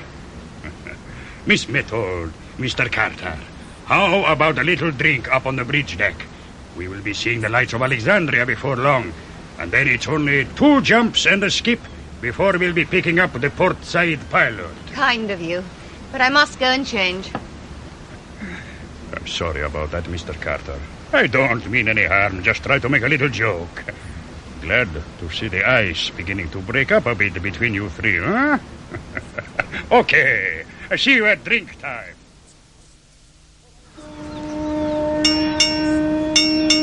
Fräulein Method, Herr Carter, will you come with me down below? Schnell, bitte. Hurry, please. The pilot cutter is coming out to us, and the captain wants you out of sight. Where's Mr. Wainwright? Oh, he's down there already. He gave us a little bit of trouble. We don't want any more. None from me. Good. Oh, wait. What have you got there? My bag, if you must know. If we're to be stuck in some filthy hole overnight, I'll want a few bits and pieces, won't I? Or is that infringing your regulations?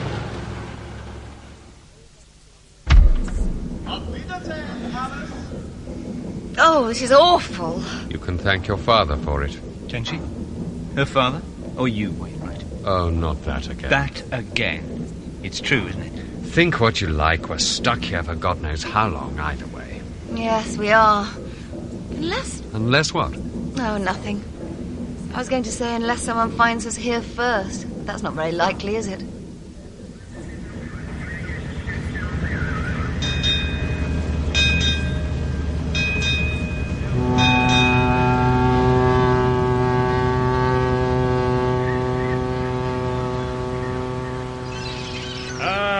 Miss Method, gentlemen, welcome back into the lovely sunshine again.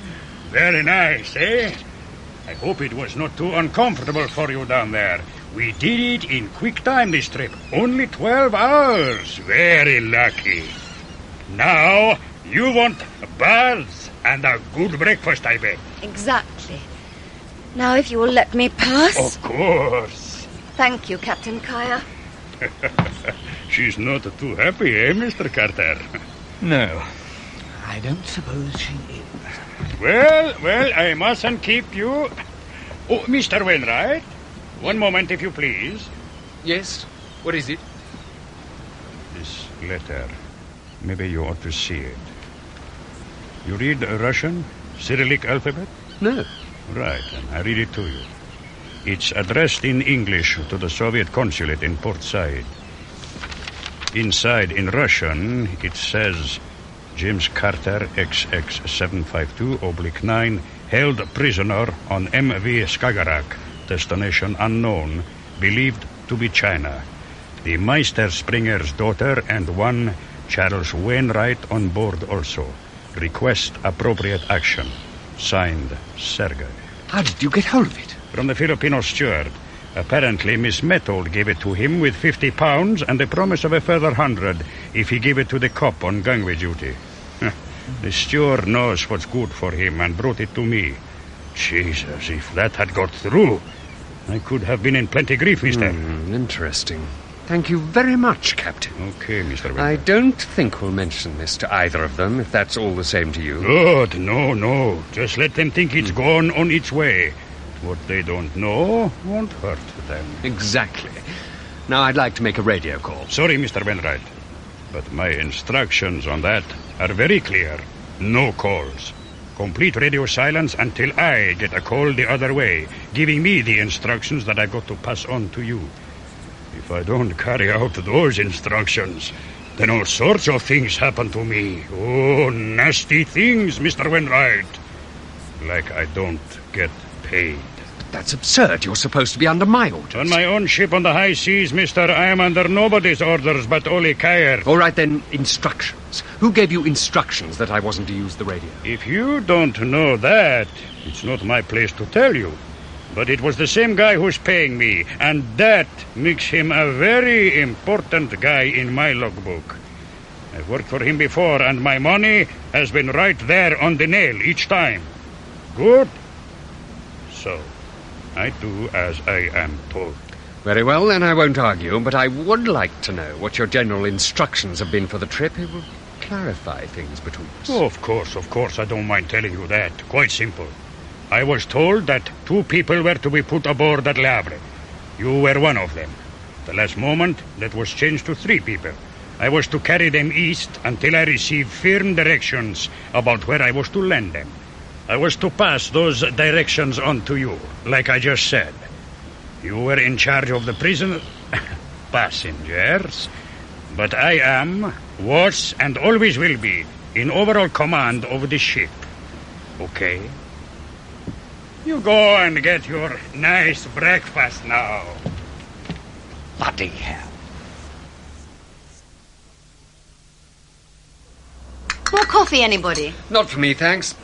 If you'll excuse me, I'm going to catch up on the sleep I missed in the black hole. James, I'm afraid... Just a minute. Okay, he's gone. Right. What news? It's bad. The letter wasn't delivered. Oh, God. How'd you know? I saw Pinder, the steward. Kaya's got the letter. Well, that seems to have blown my last chance. It was in Russian. Perhaps he couldn't read it. I never met a Finn who couldn't speak Russian. He'll have read it all right. So now he knows that you and I are in cahoots, and we're back to square one. Elena, tell me, your honest opinion. What is Wainwright? Who's he working for? Oh, I'm damned if I know. My father told me he was a British agent. He may actually be a mercenary. Only I knew for certain. If he is a mercenary, I might still be able to raise the ante on your father and buy him off. I actually started to sound him out along those lines before we left Calais, but we kept being interrupted. I had the distinct impression that he was interested. Suppose you're right. What could he actually do? Now that we're through the canal... You could arrange for me to be dropped off at an intervening port before we meet up with the Chinese. Aden, the Seychelles, Colombo. Anywhere there's a Russian consulate. What about the captain? Somehow I don't think the gallant captain would be too difficult, if the price was right. I'm not so sure. In the end, he would have to account not just to my father, but to whoever's paying for the trip. Would your government outbid them? I could explain it in a dozen ways. Look, if you think that's a possibility, why bother with Wainwright at all? Why not deal direct with Kaya? At least sound him out. It might come to that. But I think we'll find it easier and cheaper if we get Wainwright on our side first. Otherwise, Kaya would have to deal with him. Okay, you continue to work on Wainwright, but if it proves to be a non-starter, let me have a go at Kaya. He's a dangerous man. I don't think you realise... I know what he is. He's worked for my father in the past. Let's just say there are one or two things I might be able to dig up. Come on, we haven't much time left. I'll go and see Wainwright now. Come in. Wainwright, I've got to talk to you. Not again, Carter. It's no use trying to make a crystal ball out of me. I don't know any more than you do. Don't you? We've just got to wait until this skipper receives orders and condescends to tell us what's cooking. Now, will you either get into your bunk or go and take a good, healthy jog round the deck? I'm trying to get some sleep. All right. I'll stop fencing. Time for the truth. I mean, really the truth. I know you're a British agent. So that's why you attempted to bribe me with 50,000. Pull the other one, Carter. You know damned well I was trying you out. I wasn't certain then, I am now. Good, so you're certain I'm genuine, true to label. I'm gratified. Now, will you kindly either shut up or push off? Not only am I certain of your identity, but I know that you are the fall guy in all this. Even more than I. Wainwright, will you listen to me? No, you know something, Carter. You're a bore. Maybe, but you'd better listen to me. Unless you want to be handed over to the Chinese as well. That's ingenious. When did you think that one up? Your controller is the gaffer, isn't he? The who? Sorry, I haven't the slightest idea what you're talking about. Not good enough. You reacted, I could see. Do you want more? All right. George Henry Gaffney, the gaffer. Doyen of all the cloak and daggerers. You know who I'm talking about, and so do the Russians. They've known his identity for years. The Chinese know of him, just a little, enough to make them uneasy. And they desperately want to know more. They've knocked off an agent of yours from time to time and put the squeeze on them. But they failed to get anything important, largely because the agents have been low-category people who haven't been able to tell them much. Now, do you want me to go on? Yes, go on. I'm listening. I know for certain that the Meisterspringer took a double fee for my carcass. One from the Russians, one from the gaffer. Half in advance in each case. It wouldn't surprise me in the least. So what then? Naturally, he was loath to refund the advance to either party. But the gaffer had the greater hold on him. So he stood my people up and sprung me a day early, resulting in a complete box-up, as we both know. I was supposed to be taken to a safe house in Le Havre, wasn't I? Not Calais. Well, wasn't I? I'll listen to your spiel, Carter, but I'm not going to answer any questions. Go on. Wainwright, listen to this. Listen very carefully. Both the Russians and the Chinese want me, right? Of course. And you think your people are planning a double cross in taking me to China? That's what you keep saying. Listen, damn you. The British were only pretending to hand me over to the Chinese. Actually, they want me back in Russia. You really expect me to believe that? It's true. Why, for God's sake? Oh, come on now. Surely you can work that one out for yourself. You're trying to tell me that you've been turned round once again and that you are going to double back to us from the Russians. Is that it? That's it exactly. Well, now I've heard the lot. If the lie's outrageous enough, it has a chance of being believed. No good, Carter. You pushed it too far. Nevertheless, that's the truth. The gaffer's plan was that I was to be taken to a so-called safe house in Le Havre, ostensibly to be put on this ship for China. But the Russians were to be alerted well in advance, and I was to be hijacked from there and smuggled aboard a Polish trawler going the other way, QED. And while all this was going on, I was to be kept in the dark, was I? That's the way the gaffer works, isn't it? Left hand not knowing what the right is doing. Tell as little as is absolutely necessary, and then at the last possible moment. That way the thing has more chance of looking genuine. And this had to look genuine. The Russians had to believe I was booked for China, and that the last thing the British wanted was for me to be snatched to Moscow. Well, ingenious, very ingenious. The gaffer plays things close to the chest, all right, but not that close. He would have had to tell me. Of course, at the last moment. But you weren't in touch, were you? Communications had broken down. Your man on the ground, Charlton, was as much in the dark as you. They hadn't completely broken down. I did receive instructions at the last moment. Yes, but via the Meisterspringer, wasn't it? Did you speak to the gaffer himself on the telephone? Did you get the instructions in writing? Code or en clair? Mind your own business. I'll bet my chances of survival against yours you didn't. So the Meisterspringer has won, hands down. He keeps the money the Russians have paid him. He's obeyed the gaffer's orders, and the fact that everything went haywire at the end will be put down to you and that drunken oaf Charlton. The Chinese get me, and, as a bonus, you. So he'll probably pick up a tidy little pourboire for that also. And he's still completely in the clear. Lucky old Meisterspringer. All right, Carter, that's enough. I know what you're trying to do. Well, you won't succeed. I have my orders. Which are? You know damn well what they are. I've got to hand you over to the Chinese, and I'll do just that as soon as Kaya receives instructions about the rendezvous. Those are my orders, Carter. Nothing's changed.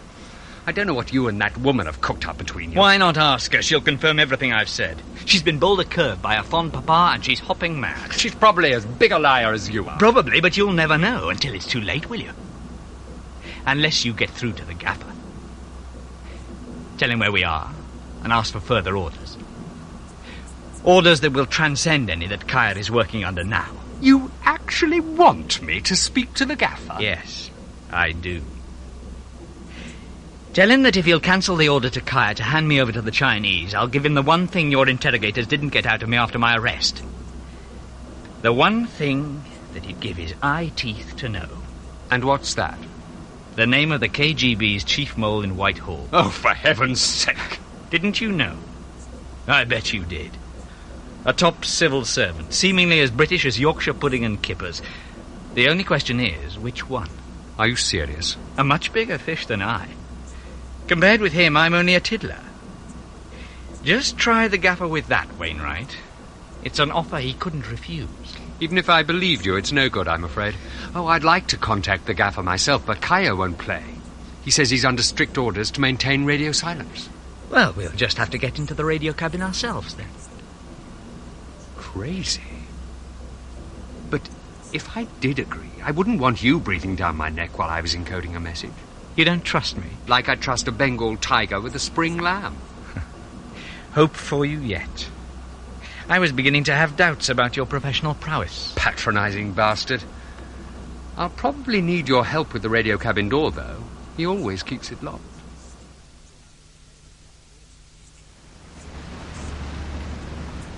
The light's out in Kaya's cabin. So it should be. Did you see what you put away at dinner? About 6 bottles of Swedish beer and a pint or so of akavit. Would just about have killed me. Come on. Got your bits and pieces? Yes. Fortunately, one of the engineers left a pair of pliers on the deck. And I got some wire off a broken bit of rail. Right. Here we are. Keep your eyes skinned. The second mate's on watch, and he sometimes leaves the bridge and takes a turn round the deck. Of course, the thing had to be a blasted mortise. Damn, missed. Try again. Right. In. Wish I could risk a light.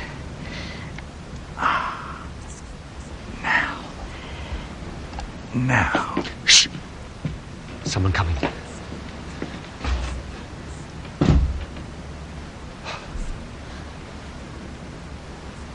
Okay. Try again. In. Twist. Twist. Got it. In you go, Wainwright. Quick. I'll stay on watch here.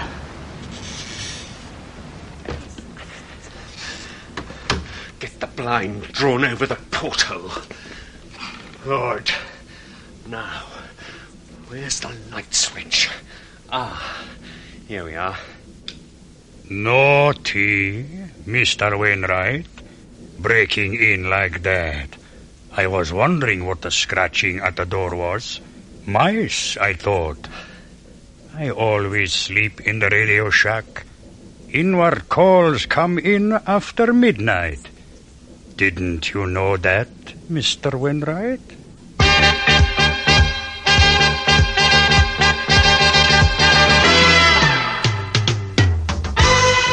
Christopher Good as Charles Wainwright and Melinda Walker as Elena in The Meisterspringer, a thriller in 6 episodes by Barclay Mather. Carter was played by Graham Blockey, Captain Kaya by Henry Stamper, and the First Mate by Jonathan Owen. The Meisterspringer was produced by Graham Gall and directed by Caroline Raphael.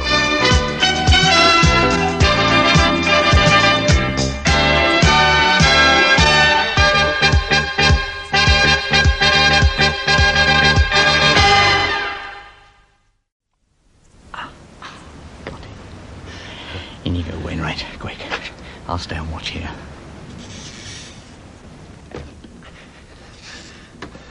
Get the blind drawn over the porthole. Lord. Now, where's the light switch? Ah, here we are. Naughty, Mr. Wainwright. Breaking in like that. I was wondering what the scratching at the door was. Mice, I thought. I always sleep in the radio shack. Inward calls come in after midnight. Didn't you know that, Mr. Wainwright?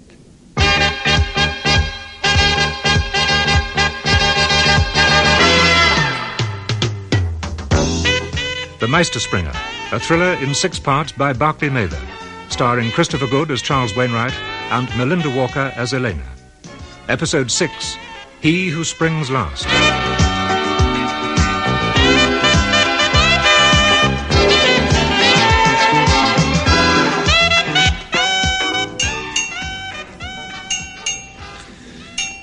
Oh, 400. The graveyard watch, we call this. Quiet and should be peaceful, but it isn't. Pity. I try to make it a pleasant voyage for you all, but what do I get in return? You come bursting your way into my radio shack like a burglar. Isn't the way for a gentleman to act, Mr. Wainwright. Listen, Kaya. There you go again. Captain Kayer, if you please. Captain Kaya. You have no legal right to prevent my making a radio call. Oh, I see. Passengers' rights, is it? But you have no legal right to be aboard my ship without a ticket. I didn't ask to come aboard your damned ship. No, that's right. Somebody else asked for you, and they paid your fare and the fare of the other two. And since they paid in hard cash, they're entitled to make certain conditions. The main one being that I keep complete radio silence until I receive a call releasing me from that condition. Okay, mister? Look, the call I want to make in no way prejudices or endangers your ship or you personally. No, but it prejudices my charter fee, Mr. Wainwright, and that makes it damn personal for me. But how would your charterer know whether you had broken silence or not? Didn't you learn anything at your mother's knee? All calls have got to be preceded by the ship's call sign and registered number. Captain Kaya, your charterer happens to be my boss. Fine. Then none of us has got anything to worry about, mister. I'm doing what your boss wants. It's to him I want to make this call. But he doesn't want calls from anybody. Certainly not until I hand Mr. Carter... Well, he doesn't want any calls. Sorry, Mr. Wainwright. Just who are you handing Carter over to? I don't know. I really don't. That's why I've got to sit in this goddamn shack every night, waiting for further orders. Look, if the charterer is your boss, you can talk to him when he comes up on the air. I have reason to believe that something may have gone wrong back there. I mean seriously wrong. That you might be asked to hand Carter to the wrong people. I've got to get in touch with my chief. I've got to have my orders clarified. Well, then, like I said, you talk to him when he comes through to us. But that might be too late. You see, well, the charterer and my chief may not be the same man after all. 4:30. My God, when am I going to get a decent night's sleep? I'm sorry, Mr. Wainwright. I have got to close this thing down now. There won't be any inward calls until tonight. I will see you at breakfast. Wait. Suppose I undertook to pay you the second half of the charter fee. Then you'd have to be carrying an awful lot of mazuma. Of course I haven't got it with me, but I could arrange for it to be paid anywhere you like. I will see you at breakfast, Mr. Wainwright. It was like talking to a brick wall. No radio calls, Mr. Wainwright, not to anybody, not till my charterer calls me. Did you find out who the charterer is? Not for certain. Oh, I tried, but he's much too cagey. There's one thing, though. I think Kaya genuinely doesn't know what the rendezvous will be, and he's waiting for the charterer to call and tell him. He's agreed to my speaking to him then. That might be too late. I suppose it has occurred to you that we might be intercepted first. It has, but it was the best I could do. I even tried to buy him off, heaven knows what with.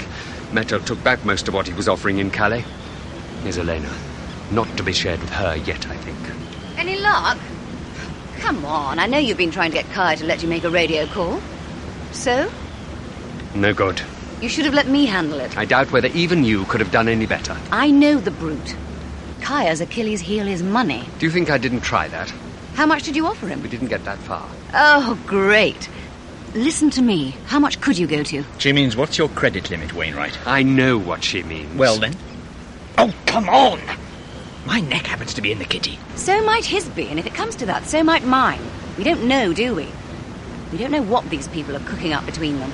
All three of us were put aboard this ship unconscious. Put aboard by whom? We've been blaming my father. It could have been, of course, but we don't know. It could also have been your mysterious boss, the gaffer. Yes, Wainwright, I know, big wheel in British intelligence and all that. So was Kim Philby. Well, he was one of yours, so you should be all right. There's only one possible way out of this, and that's to get in touch with your people back in London. And Kaya won't let me. That's the whole point. He won't budge. I think I could do a deal. It comes back to money. But I've only got a few hundred in cash. Same here. That doesn't put us in his league. Perhaps he takes credit cards. I could manage without the jokes. No, I think he's right. For this kind of money, Kaya won't expect cash. He'll have his own channel of payment. I don't know. I just don't know. I've never been in a situation like this before. And I don't suppose I ever will be again. If we come through this alive, I'll undoubtedly be fired. Why don't you try him with 10,000 for starters? And if he raises me? Go to what the hell you like. They can always turn it down. All right, just as long as I know. Midday, he'll be swigging akavit up on the bridge deck, so this might be as good a time as any. Keep your fingers crossed.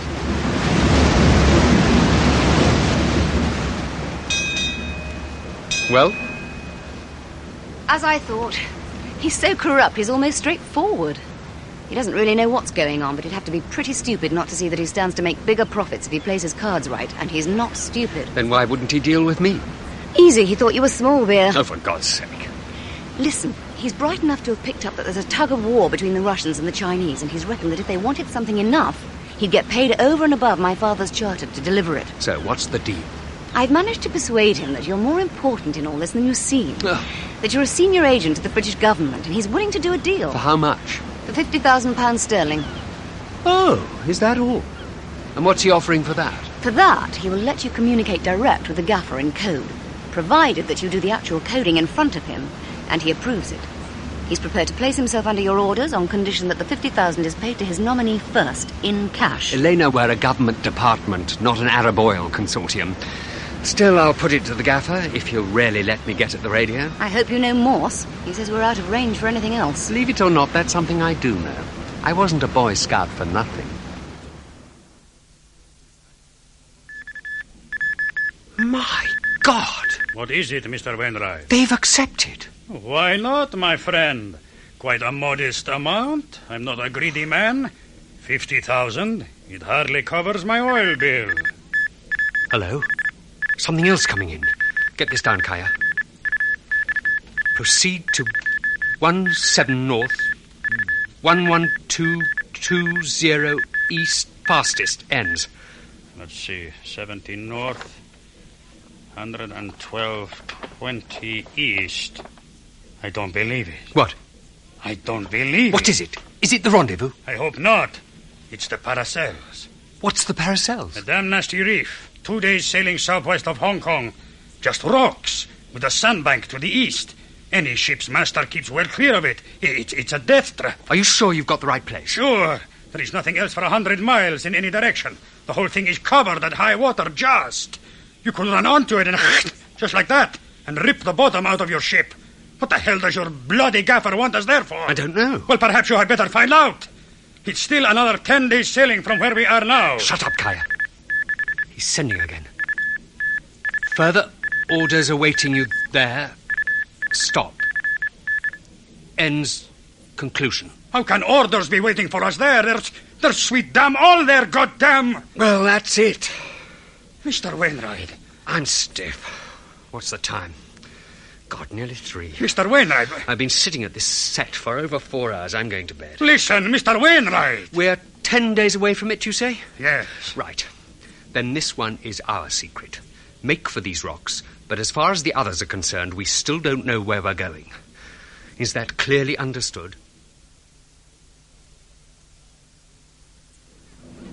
Reckon we should see the reef rise any time now. Yes, Herr Captain. Hey, what's that?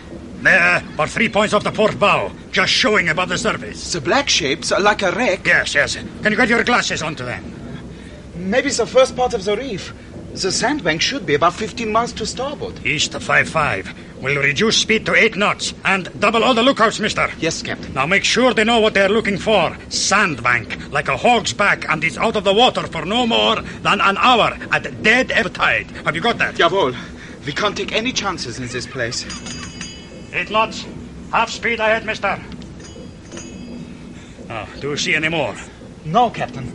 Hand me those glasses. Damn. Now do you see? Just off the starboard bow, there's a gunboat, mister. The Navy. Now, what the hell? Damn, I don't like this at all. I can see it.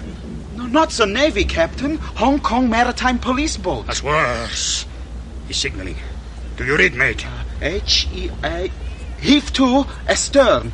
B-O... Boarding you. He's swinging round. And he's got a gun on his foredeck. Acknowledge and comply, mister. Charles, quick. There's a motorboat coming towards us from the gunboat. I saw Kaya and the mate signalling to it from the bridge. Yes, so did I. He's double-crossed us. This isn't the rendezvous. Yes, it is. How do you know? They haven't got through yet. They have, 10 days ago. I didn't tell you. Why, Charles? In case your Carter did something foolish. Then you know about the handover. It is the Chinese? 10 days ago, I had orders in code to proceed to this spot to meet somebody, an unspecified somebody. I passed the orders on to Kaya, and that is positively all I know. And you didn't tell me? I'm sorry. Didn't it concern me?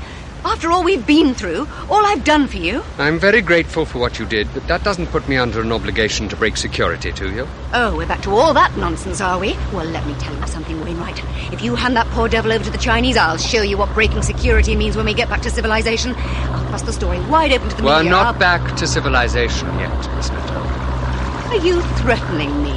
No, just reminding you. Now, if you'll excuse me.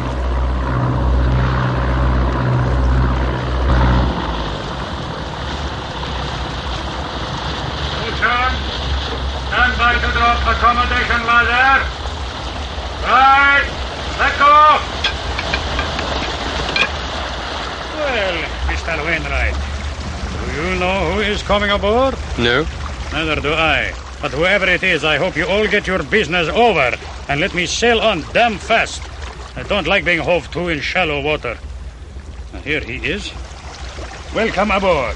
My God. Hello, Charles. You didn't expect me, did you? No, Gaffer, I certainly didn't. Get your gear together, all 3 of you. I'm taking you off this ship. Thank God for that. Right, Captain Kaya, sealed orders in this envelope. You can get underway again as soon as we're back in the boat. It can't be too soon for me, sir. Bon voyage, wherever you are heading. Pretty cramped on the gunboat, Charles. No privacy, so I'd better get this over to you before the others arrive. Sorry about the unholy box-up. Nobody's fault on this side.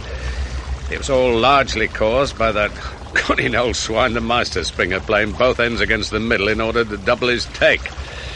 Then our friend, the gallant captain here, follows suit. Anyhow, it's all arranged now. We hand Carter over at dawn tomorrow. To whom, sir, may I ask? Damn it all, you know to whom. The Chinese. Nothing's changed. I think I have. I don't like it anymore. What the devil's the matter with you? Carter's the matter. He's not just one of the other side now, something to bargain with. He's a human being. We both know what lies ahead. May I remind you that in handing Carter over, we will be effecting the rescue of Billingham. He's on our side. You'd better start sorting your priorities out, Wainwright. Not to mention such old-fashioned cliches as duties and loyalties. Oh, don't worry. I'll carry out my duty. They don't have to bloody well like it. I don't like it either. But I do try to retain a little objectivity. Oh, right, now, here are the others. Good morning, Miss Methold. And you, Mr. Carter. Sorry for the inconvenience. Down the ladder, into the boat, if you please.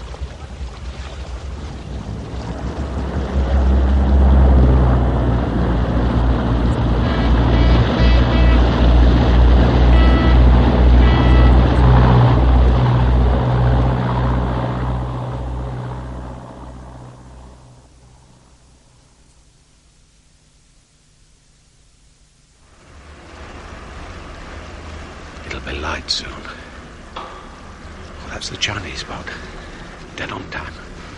Passed her on the way out. Big motorized fishing junk. I'd better run over things again, Charles.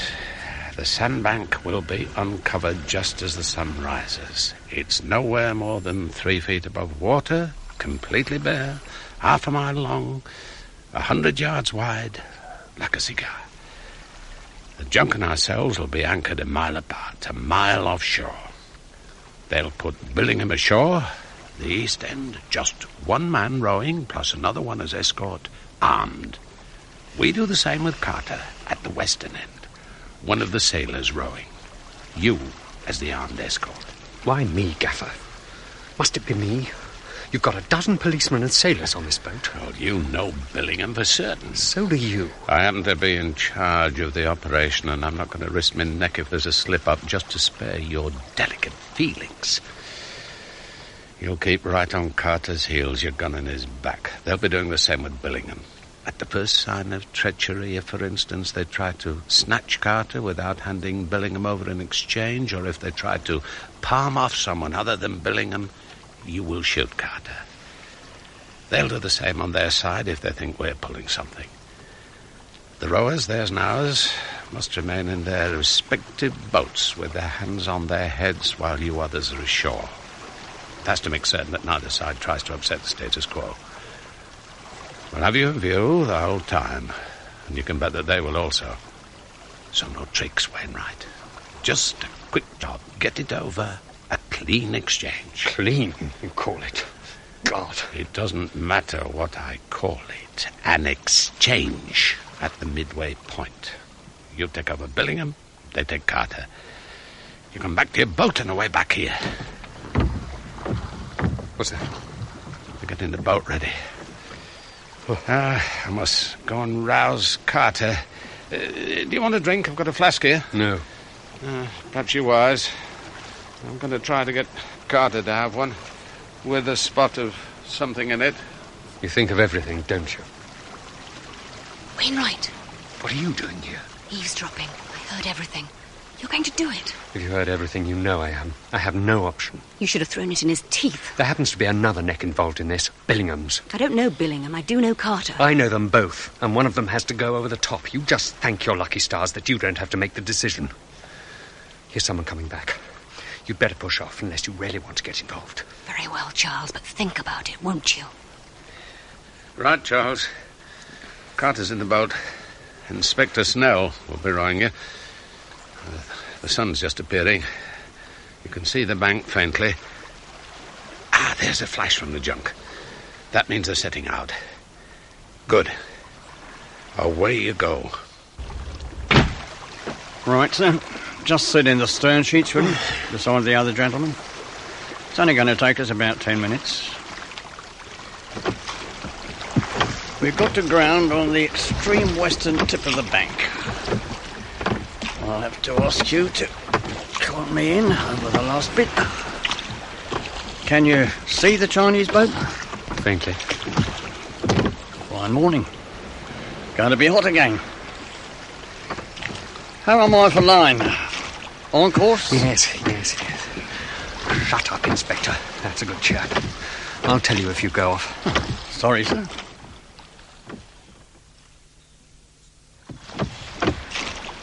Pull to port a little.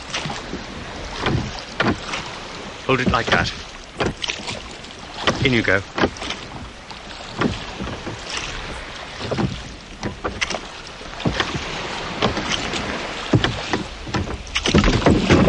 Grounded. Now, I understand I've got to keep my hands on my headset. That's right. Be careful, they'll be watching from the junk. Now, what happens if the boat starts to drift off? Oh, for Christ's sake, I don't know. Use your initiative. Come on, Carter. Let's get it over.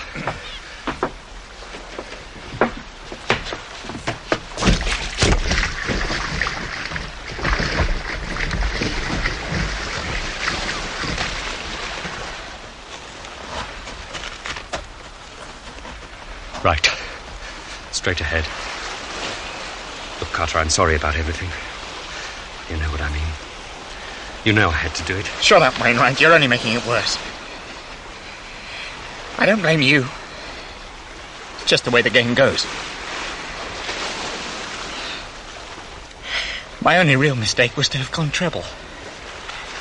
The Russians, the Chinese, and finally you people. Oh, God, look at Billingham. The poor sod can hardly keep on his feet. You don't mind my gabbling on like this, do you? Talk while I can. They have the silence rule in Chinese prisons. What the hell? The Chinese guard. He's down. He's been shot. Run, Wainwright, run! Grab Billingham's arm and run back to the boat! Run, man, run! Take his other arm, Carter. Quick!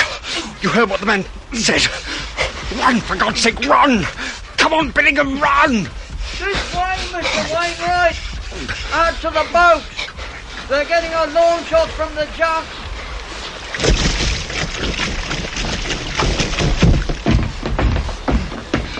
Who fired that shot? You, Inspector? No, not me. They reckon the risk of hitting you or Mr. Carter or the other gent too great at that angle. Then who was it? They couldn't have managed it from the gunboat, not that far. Mr. Metold. Metold? We put him ashore an hour ago. Pitch dark, Frogman's outfit, lying doggo in a couple of feet of water. Our boat moving towards us yet? Yes, bearing down on us fast. It needs to. Their launch is coming towards us like the clappers. Come on, now! We'll make a way for you! Come on, row! But the Meisterspringer, Metold, how will he get away? Oh, he'll be all right. We made arrangements to pick him up.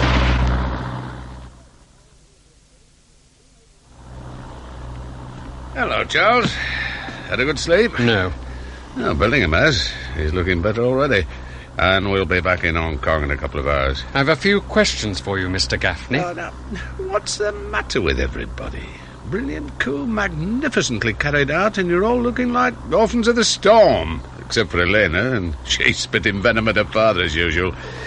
Oh, come on, Charles, cheer up. All's well that ends well. You can skip the clichés. Why wasn't I told of this in advance? Why was I made a complete fool of? If you always planned to hang on to him, why was Carter deliberately tortured? Oh, stop dramatising. Neither of you were told beforehand for the simple reason that you wouldn't have done it so realistically if you'd known the truth. As it was, you both looked your parts. And don't forget you're under close scrutiny from the junk and from the escort, who would have dropped Billingham in his tracks, and you as well, if you'd betrayed yourselves by as much as a look or a gesture at the wrong moment. It's all very well in theory. And in practice, as it turned out. What happens to Carter now? Back to Wormwood Scrubs? No, I think not. Oh, no, fair dues. He's earned his quittance. Officially, he's been exchanged. I don't think we'll find the Chinese too keen to deny it and tell the world how we tricked them. Actually, it just disappeared a few £1,000s and a ticket to Brazil, that sun-drenched haven of the blown spy. I needn't feel sorry for him. His worst problem is likely to be boredom. And I have a feeling that James Carter will soon find an antidote to that. He'll probably start again, on their side. He might at that. or start a revolution, or become respectable and found a company, something. He's a real professional, and they're the kind that last the full course. Like Metold? The Meisterspringer? Well, yes, I suppose so in a way. He'll do all right if Elena looks after him properly. I'm damned if I see why she should, after all he's put her through. What? In fact, I think she'd be far better off leaving him altogether and letting someone else look after her. Me, for instance. You really haven't understood, have you? Understood what? Understood about Elena. What about Elena? Well, that she's... Oh, she's out of your class, Wainwright. She's the real brains of the outfit. Did you never suspect? Even when she set up that deal with Kaya for £50,000, they were going to split 50-50 if we'd been fool enough to fall for it. That was just a little game on the side. You mean... Oh, yes. Yes, she pulled the strings throughout. You, Carter, even her old man, the Meisterspringer, were just the marionettes. Oh, I wish I had her on the payroll. So, all along, she... Yes, yeah, all along. Think about it, Wainwright.